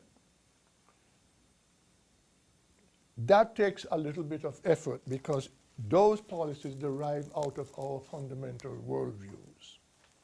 There are two views that have been in conflict in this world for thousands of years, certainly hundreds of years. One is the Hobbesian view of the world, in which Hobbes says that there's no order in the world. Everybody is looking out for themselves. Everybody wants their own freedom, but they want to dominate over everybody else. And this leads to wars of all against all, and to a life which is short, nasty, and brutish. In those circumstances, he says, a small group at the top have to take control and dominate over everybody and keep them in order. This is the law of the jungle. Right? But there's another person. I could use an African example, but since we are in a Western world, I use a Western person called Cardinal Nicholas of Cusa, who has a different view of the world. And his view is a view to which Africans have subscribed for the longest of time before the birth of Christ, that each and every human being is a child of God, endowed with a spark of the divine, and is capable of achieving to the highest levels if only the proper conditions are created, and that the role of government is to maximize the circumstances which could lead to the full development of the potential of each human being. That is a totally different concept of the world. The first concept of the world leads to an oligarchy in terms of political organization, as we had in Venice, in the Roman Empire, and other places. And out of that has emerged what I call a financier oligarchy, based primarily on usury. The other model is based on what is called a productive economy, where you have laws against usury. There used to be a time when if anybody charged you 25% interest, they were guilty of usury. Now we have credit card companies charging 30%, and they're not guilty of anything, right? Because the measure of success is the bottom line. And everybody, every time you turn the TV on, you hear people boasting, my company this quarter doubled its income, right? But I say that to say that, that something is starting. I'm going to give you a practical example, which I can discuss it in public. Again, out of Trinidad, Again, in the 21st century, out of Trinidad. For a while, a question arose. What is it that can unite black people? And we looked around and discovered that the only event in world history that I know of in the 20th century that united blacks was the anti-apartheid struggle in South Africa. I don't know of any black in any country who was not sympathetic to that struggle, the anti-apartheid struggle. And since that went, we are fragmented again. And so a group in Trinidad called the Caribbean Historical Society came up with the idea that if we could get the world, the black world, to celebrate August the 1st as Emancipation Day, this might be a unifying force. I don't know whether it's going to work or not. But they started this in 1994. But what I can tell you is that that campaign has resulted, because all through the Caribbean, we had stopped celebrating Emancipation Day. And we are only celebrating independence. As of now, the entire English-speaking Caribbean is pledged to start celebrating Emancipation Day again, because we have discovered that the people, the support for the celebration of Emancipation Day was so overwhelming.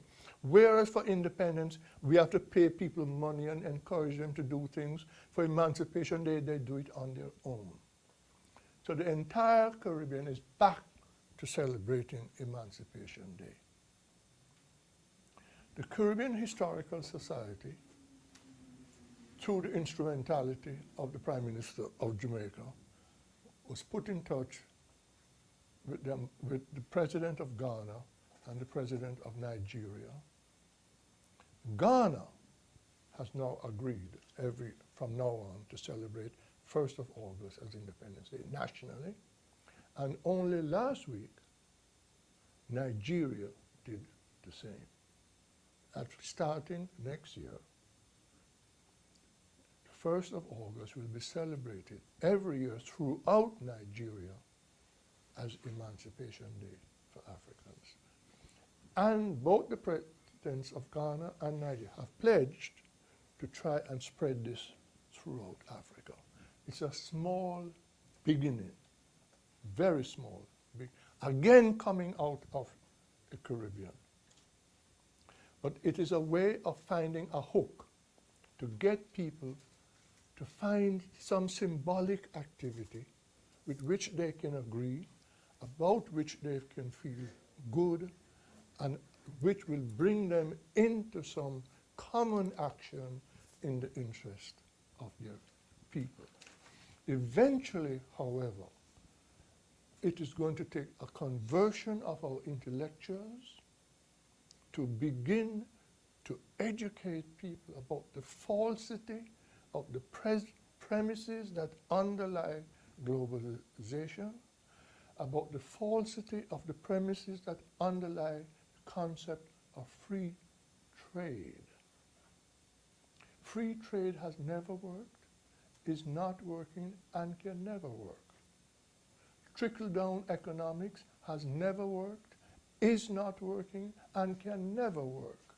But every time they want to catch us, they bring these things up from the time of Adam Smith through Malthus, all of them, working for the British East India Company, come up with these ideas, and we buy it not the people don't buy it because the people know it is nonsense, but our leadership, our intellectuals buy into it every time when they, above everybody else, know that it has never worked, it is not working, and it cannot work in the interest of the masses of the.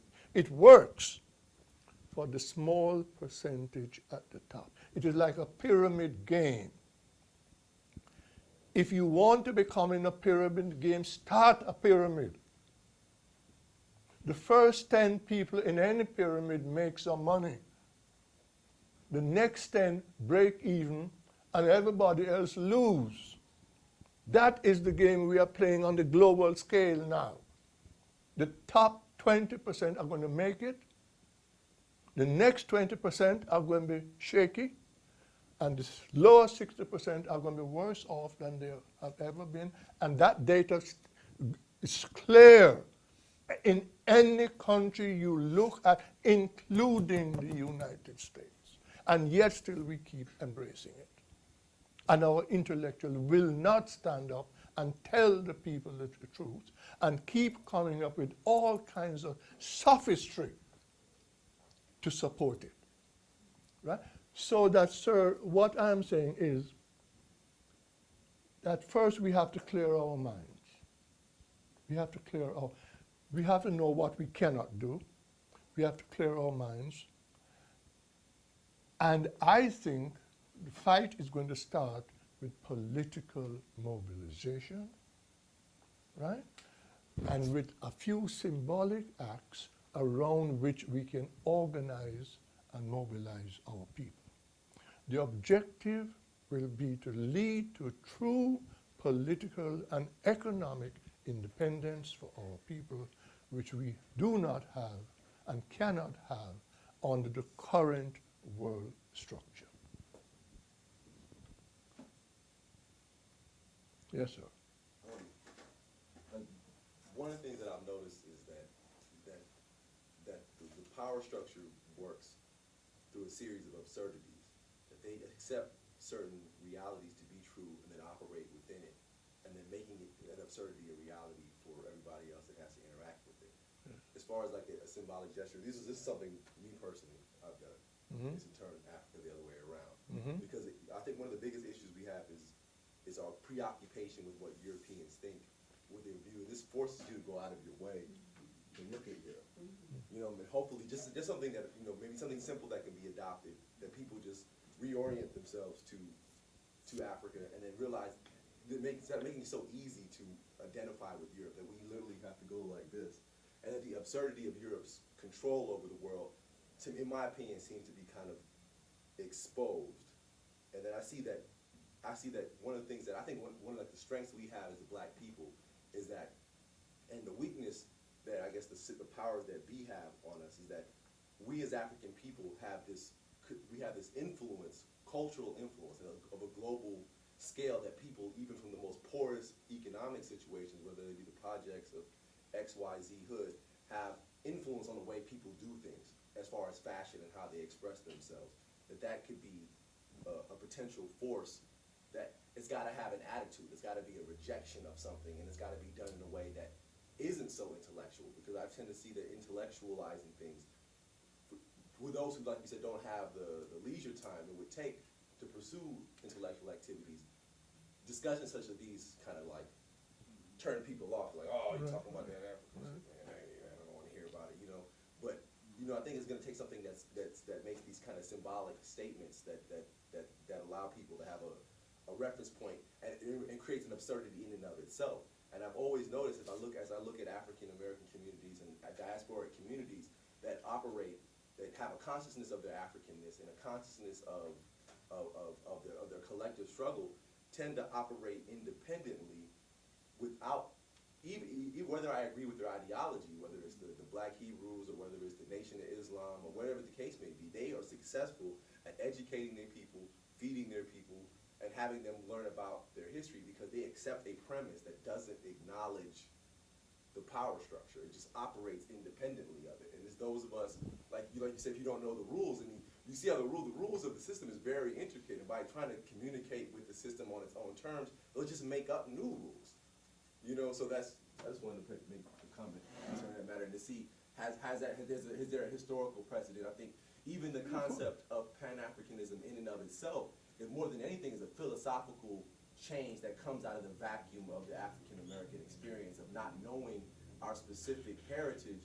We come up with this philosophical idea that where we can say a Nigerian history is my history, a Ghanaian's history is my history, an Ethiopian's history is my history. In the scheme of things, philosophically, this is revolutionary, that we cannot be too shocked that not everybody can wrap their head around it, but the fact that we've been successful thus far in translating that idea, we have, it's really a revolutionary concept that I think we need something of a similar scale, a similar psychological, philosophical shift that doesn't reference what we were told, that I need some sort of genetic bloodline to you for you to be my ancestor. We just rejected it wholeheartedly and says, you are my family because I said so. We need to do something of a similar vein. But Bob Marley told you that?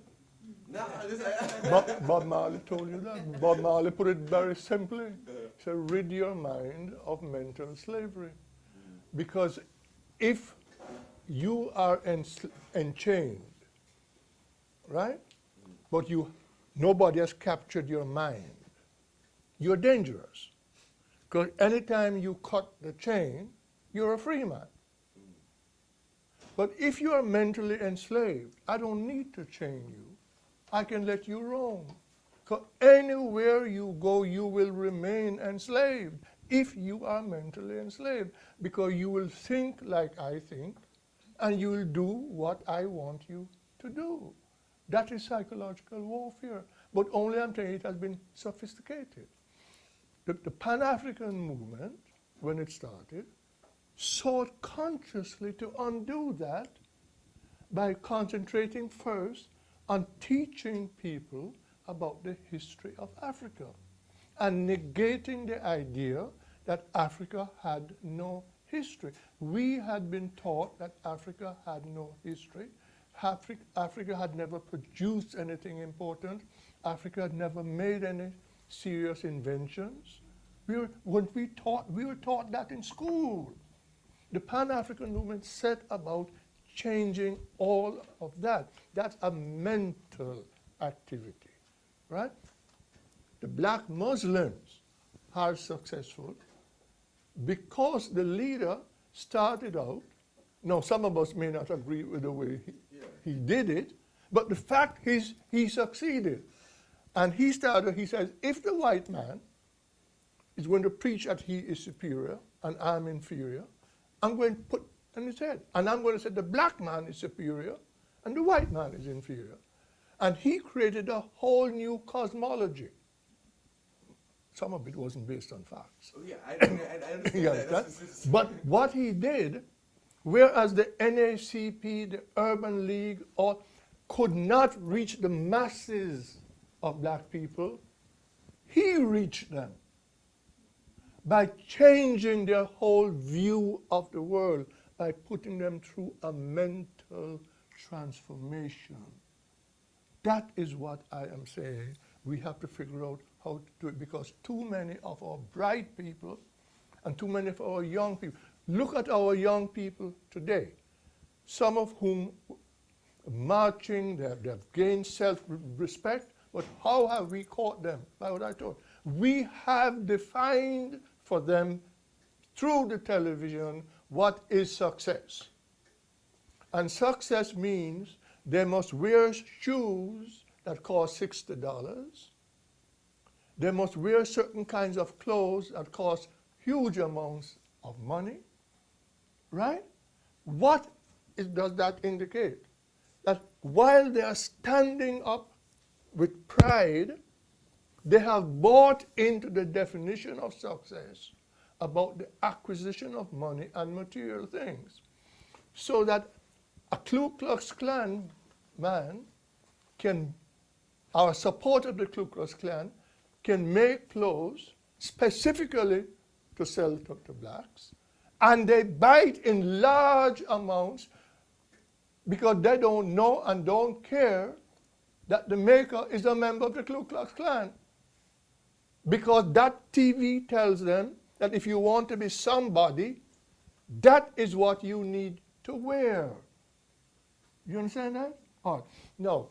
So I am trying to say to you, if this was a game in which we could do whatever we want to do without opposition, we could solve the problem very easily. We know how to do that. But the opposition is serious. And at every single step, there is going to be opposition. And the opposition now comes primarily in terms of controlling people's minds. We don't, do we own a TV station? We own BET. Is BET, is Black Entertainment Television telling people about this? We don't own it anymore, you know. We used to own it. We used to own it. But even when we owned it, were we telling people these kinds of things that I'm talking about? No. You understand? All right. That is, the revolution starts in the mind, in the human mind. You have the difference between a human being and an animal or an object is that when you condition an animal to do something, that animal will always do that thing if you give the right stimulus. The difference between an animal and a human being is that we have something called cognition, or the cognitive process. So we can think and reason. And the biggest Uncle Tom that you can meet anywhere on planet Earth, the biggest Uncle Tom, can at any moment say to himself, I ain't doing this no more. And at that time point, the game is over. No other species has the power to do that. Only the human being can do that. You can decide at any given time, I ain't taking this crap anymore. I'm not going to believe this system anymore. I'm going to start thinking for myself. And at that time, a mental revolution has occurred. Because the other people's, their job is to get you to think the way they want you to think. Because if you think the way if you play by the rules that they have set up, then they are guaranteed to win. You understand that? If you play by the rules that somebody else has set up, the chances are that the other person is going to win. All right. So that is where we are. And in the 21st century, in the Pan-African movement, one of the first things we have to do is our youth. We have got, I don't think adults are speaking sufficiently, spending sufficient time talking to young people, explaining to them what has gone before, explaining to them the realities of how the world is structured, not in appearance, but in reality. We had a president by the name of Reagan who said on television that perception is the only reality. You know?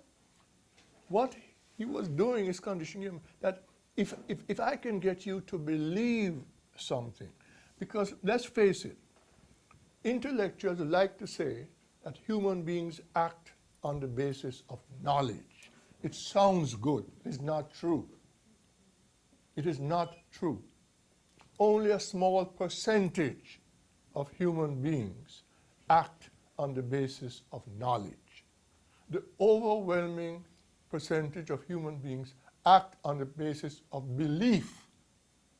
If I tell you something, whether you act on it or not depends on whether you believe it or not. If you don't believe it, it means nothing. You will not do it. If you believe it, you will act on it. Now, when knowledge and belief come together, then you have a superior situation where knowledge and, but lack of knowledge has never stopped any human being from acting. Because if knowledge was required for acting, a lot of members of Congress wouldn't be there. A lot of people who are president wouldn't be president. You understand that? All right. So when I talk about mobilizing human beings, I am talking about starting with young people, explaining to them the facts of life, not telling them this nonsense about what the TV tells you, but what are the facts of life? How is the world really structured? How do the ruling nations govern? What techniques do they use? What is the principle of divide and rule? How did it come into being? How is it implemented? How many people know that? There are rules by which the principle of divide and rule is applied. And I have found that in most, when I used to teach, I asked my students, have you ever heard of the principle of divide and rule? Everybody said yes. I said, what is divide and rule? They could tell me. How is it implemented? Not a single student in my class could tell me how the mechanism of divide and rule was implemented. But there are rules by which it is implemented. So I'm saying we have got to begin to educate our people. Now, scientific data is solid data wherever you get it. But science can be used for positive purposes or for negative purposes. But when you talk about social and economic organization, there are some people on planet Earth who, since the beginning of time, think that they have been ordained by God to rule planet Earth. And they have made certain rules, created certain institutions, including educational institutions, to get you to think in a certain particular way so that you will conform to those rules so that their dominance will be maintained. And until we can break out of that and educate our people to think differently, and we don't stand a chance. So the thing that I would talk about is, one, educating our people, young and old, but particularly young, getting them to adopt a proper definition of success. What is success? We could not have young people killing each other over a pair of shoes, over a coat, over a hat, if they had not bought into the concept of success as the acquisition of money, material things, and status. It couldn't happen. We couldn't have young people killing their parents if they hadn't bought into that concept. And we know that a lot of them have bought, not all, a large number have not, but unfortunately a large number have. And we have to start educating people to understand these realities, to take a whole different view of the world, to understand that the world is not a jungle of war against war, in which life is nasty, short, and brutish. I spoke to a group of youngsters some time ago, and I asked them the question. They were around 15 years old. I asked a simple question. 15 years from now, what do you expect to be doing? You know the answer I got? People jump and say, sir, I'm going to be alive. I am not going to be alive 15 years from now. I said, what do you mean? He says, no, sir, this world is too brutish. But if I can make some money between now and 25 and buy a big house and have a big car and have all kind of woman, and I can leave something for my children, then I will.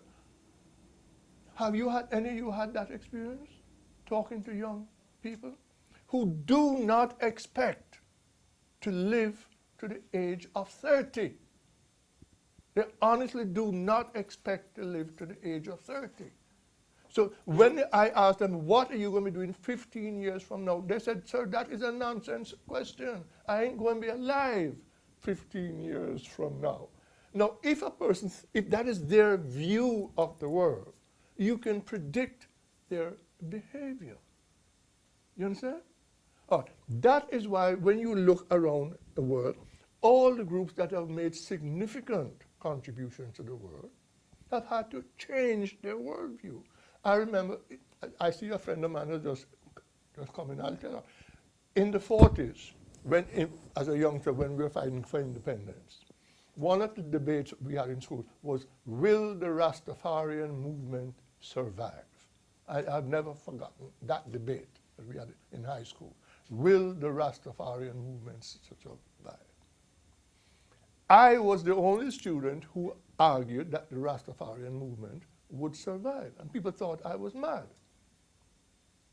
And I argued that the Rastafarian movement would survive because they were the only movement who, in addition to knowing what they were against, had some idea of what they were for. In life, it is not enough to be against. You must also have some idea of what you are for. All the other groups knew what they were against.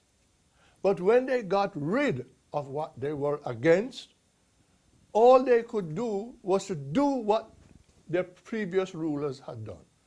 Engage in imitative behavior. The only group in Jamaica that developed its own cosmology, whether you agree with it or not, were the Rastafarians. And in that sense, they are similar to the black Muslims in the United States, who totally developed a different cosmology, so that they don't play by the same rules. You understand? You have to rid your mind of mental slavery. Bob Marley puts it in simple terms. Yes? I want to ask you a question. I asked Ali a question when we first came into this room, why we couldn't make it more circular, so that we could have a more dialogue than a lecture. And he was saying basically that was done for the camera. But I think it's important to understand everything that you do is tied into Western paradigm. A lot of times I go to lectures, usually when somebody's up on the stage, I usually wave my hand and ask them, being that they're the expert on this topic, I like to ask you a question. And usually I get no response sometimes that they're not the expert, because people usually ask, well, who are you to ask the question? And everything, the paradigm is set up to create certain scenarios where we're not able to hear the richness and the input of those around. I wanted to ask you, and I just said that just to start my statement off. I wanted to ask you, in your concept of success, you dealt with, first of all, thank you for the information you provided to give us a conceptual framework to help us to understand this. I heard some dichotomy, and I wanted to understand how can we break dichotomous thinking. Like there's the theses and an antithesis, but we never talk about the synthesis, which is the balance principle. Right. And I wanted to ask you, in your concept of success, where do you see the synthesis of the material acquisition and the concept of serving humanity? I heard Dr. John Henry Clark make a statement that our greatest asset is our greatest liability, which is we don't know where to place our humanitarian at and at what time. So when the concept of serving humanity and the concept of material acquisition, I wanted you to espouse that in terms of the Pan-African movement and concept. Right. Yeah. No, if you remember, I said it's a matter of proportions. Right. I said that. In other words, please, one of the fundamental principles of life, things are neither either A or B. Right. More often it is both A and B. Right? The question is proportions. All right.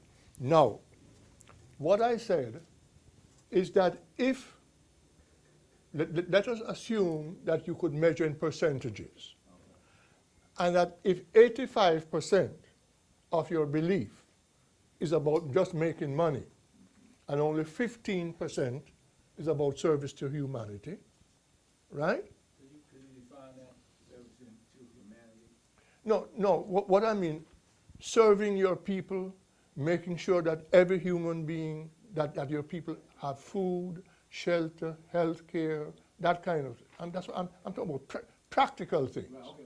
I'm talking about practical things. Okay. All right? Now, then you will behave in a particular way. Let us say you have a brother, your own brother, your blood brother, who makes the decision that 80% of his life is going to be devoted to serving humanity, only 20% to making money. He will behave differently from you, am I right? Eh? That is what we are saying. I'm saying, therefore, each and every human being has to make for themselves. I can't tell you how to do it. Well, let me ask you, so you would say in the synthesis, I guess it would be 50-50? No, it may not be 50-50, because depending on the circumstances, there may be times when you will have to make a sacrifice for your people, and you may have to be satisfied to just make enough for you to stay alive. There are other times when you may have to make more. For example, at a certain stage where you have children, you may need more resources. But each person given, but you must have some commitment to helping your people. I have met a huge number of people in life who tell me, I'm about making money. But once I make money, I'm going to help my people. Ain't none of them done it yet. Once they start making the money, they are so happy, and it becomes like an addiction. Making money becomes like an addiction, and they forget about their people. You understand what I'm saying to you? So I'm not saying it is either A or B. All I'm saying, and remember now, I'm simplifying. I'm saying that these are the two major categories, but there's all kinds of things in between, all kinds of combinations in between, and each person has to make a decision, what is the proper combination? But I'm saying as a group of people, we have to say that fighting for our freedom is more important than making money. So that when somebody comes and offers you a job for $100,000 and give you a big title, right? But give you a job to hurt your people, you'll say, I ain't taking that job. And that's defined by the collective. Yeah. No, it is both individual and collective. But the collective has to create a culture. It's like a national culture. If you have a national culture, the people within that society will tend to behave in accordance with the national culture. Though any individual within the culture may deviate from the culture to some degree. But that's what culture is all about. Culture is that set of beliefs and behaviors which a people develop in their continuing struggle to cope with the external world, with their external environment. That's what culture is. That's why anywhere in the world you go, you find different cultures. Different people faced with different external circumstances develop different ways of responding, right? But when you develop that, I'm sorry to go on, but because you have asked a very important question. Take, for example, the simple thing of child rearing. Child rearing. Up until not too long ago, all the sociological studies demonstrated there was a fundamental difference between child rearing in Europe and child rearing in Africa and Asia. What was the difference? In Africa and Asia, The child from birth to age 5 was taught the principle of cooperation. If you went to the store and bought a pack of biscuits and your son was in the car, he couldn't sit in the back of the car and eat the whole pack of biscuits. You had to tell him, no, you got to take this pack of biscuits home and share it with your sister and your brother. And from birth, you taught him that. Now, in the Western world, it was different. No, well, let me come back to the African and Asian world. From after age 5 to 7, the child was taught competition through the mechanism of games. Because in games, you compete with the opposing team. But having learned cooperation, the child knew that when you got out on the field, you couldn't play to the crowd and prove how brilliant you were. You were playing for the team. And the team had to cooperate, but that your team was playing against Team B and competing, so you cooperated within the group and you competed with the outside group. And that started at age 7. In European societies, it was just the reverse. The child from birth to age 5 was taught competition. Then at age 5 to 7, they were taught cooperation through the same mechanism of games. But when you grow up, it's two different ideas. The foundation of one is cooperation. The foundation of the other is competition. You understand? It results in two different kinds of human beings. Now, in African and Asian societies, with television and globalization, we have all bought into the idea that the fundamental principle is competition. And now we are competing with each other. Siblings are competing with their siblings. Siblings are competing with their parents. There's competition within the family. There's competition within the group. And I will now talk about the Caribbean community. The Caribbean community goes anywhere they go, and they sit and they watch the game, and whatever the game is, they learn to play it, and they outplay the originators of the game. And since the Reagan era, the Caribbean community has been outplaying everybody at the game of competition. They now hustle every goddamn body.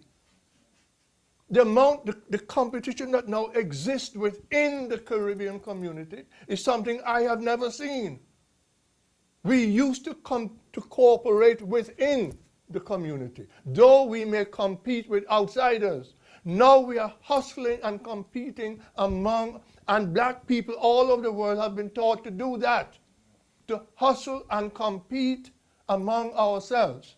The fact of the matter is, the strong and powerful will always preach competition because they're strong and powerful, and they know you can't compete with them. The weak can only survive if you cooperate. You understand that? All right. Now, every day on TV, you listen to what is being told you. Every society must organize itself in such a way as to engage in global competition. There's nothing is being said about cooperation. There is not a single third world country that can survive if it does not emphasize cooperation. And that goes for all black people, wherever they are, and it goes for all poor people, black, white, brown, or yellow. If the poor do not cooperate, they will always be poor, because those people who are telling them to engage in a game of competition know that they do not have the wherewithal to compete with the wealthy. Now that is real, and that is the kind of reality I'm talking about that we need to teach to our people. And I didn't come here to lecture, and remember now, all I've done tonight is to give you the background.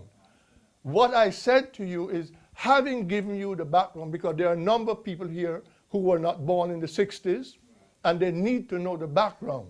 I said to you, after, we now have to sit seriously and start talking among ourselves, what are the solutions? We haven't touched that yet. We haven't touched that one yet. We'll do that another time. I want to take the opportunity to thank you for joining us in what has been a very critical engagement. I want to thank our speaker this evening, Leo Edwards. He has made certain calls for us to sit at a table to seek a solution to some of the problems which he has clearly defined. And if you notice, he talked about the fact that even before there was no sense of African history having a place in world civilization. And the future as it is being planned, we are still not represented. And clearly it means greater mobilization, greater organization, both personally and collectively, obviously will need to take place.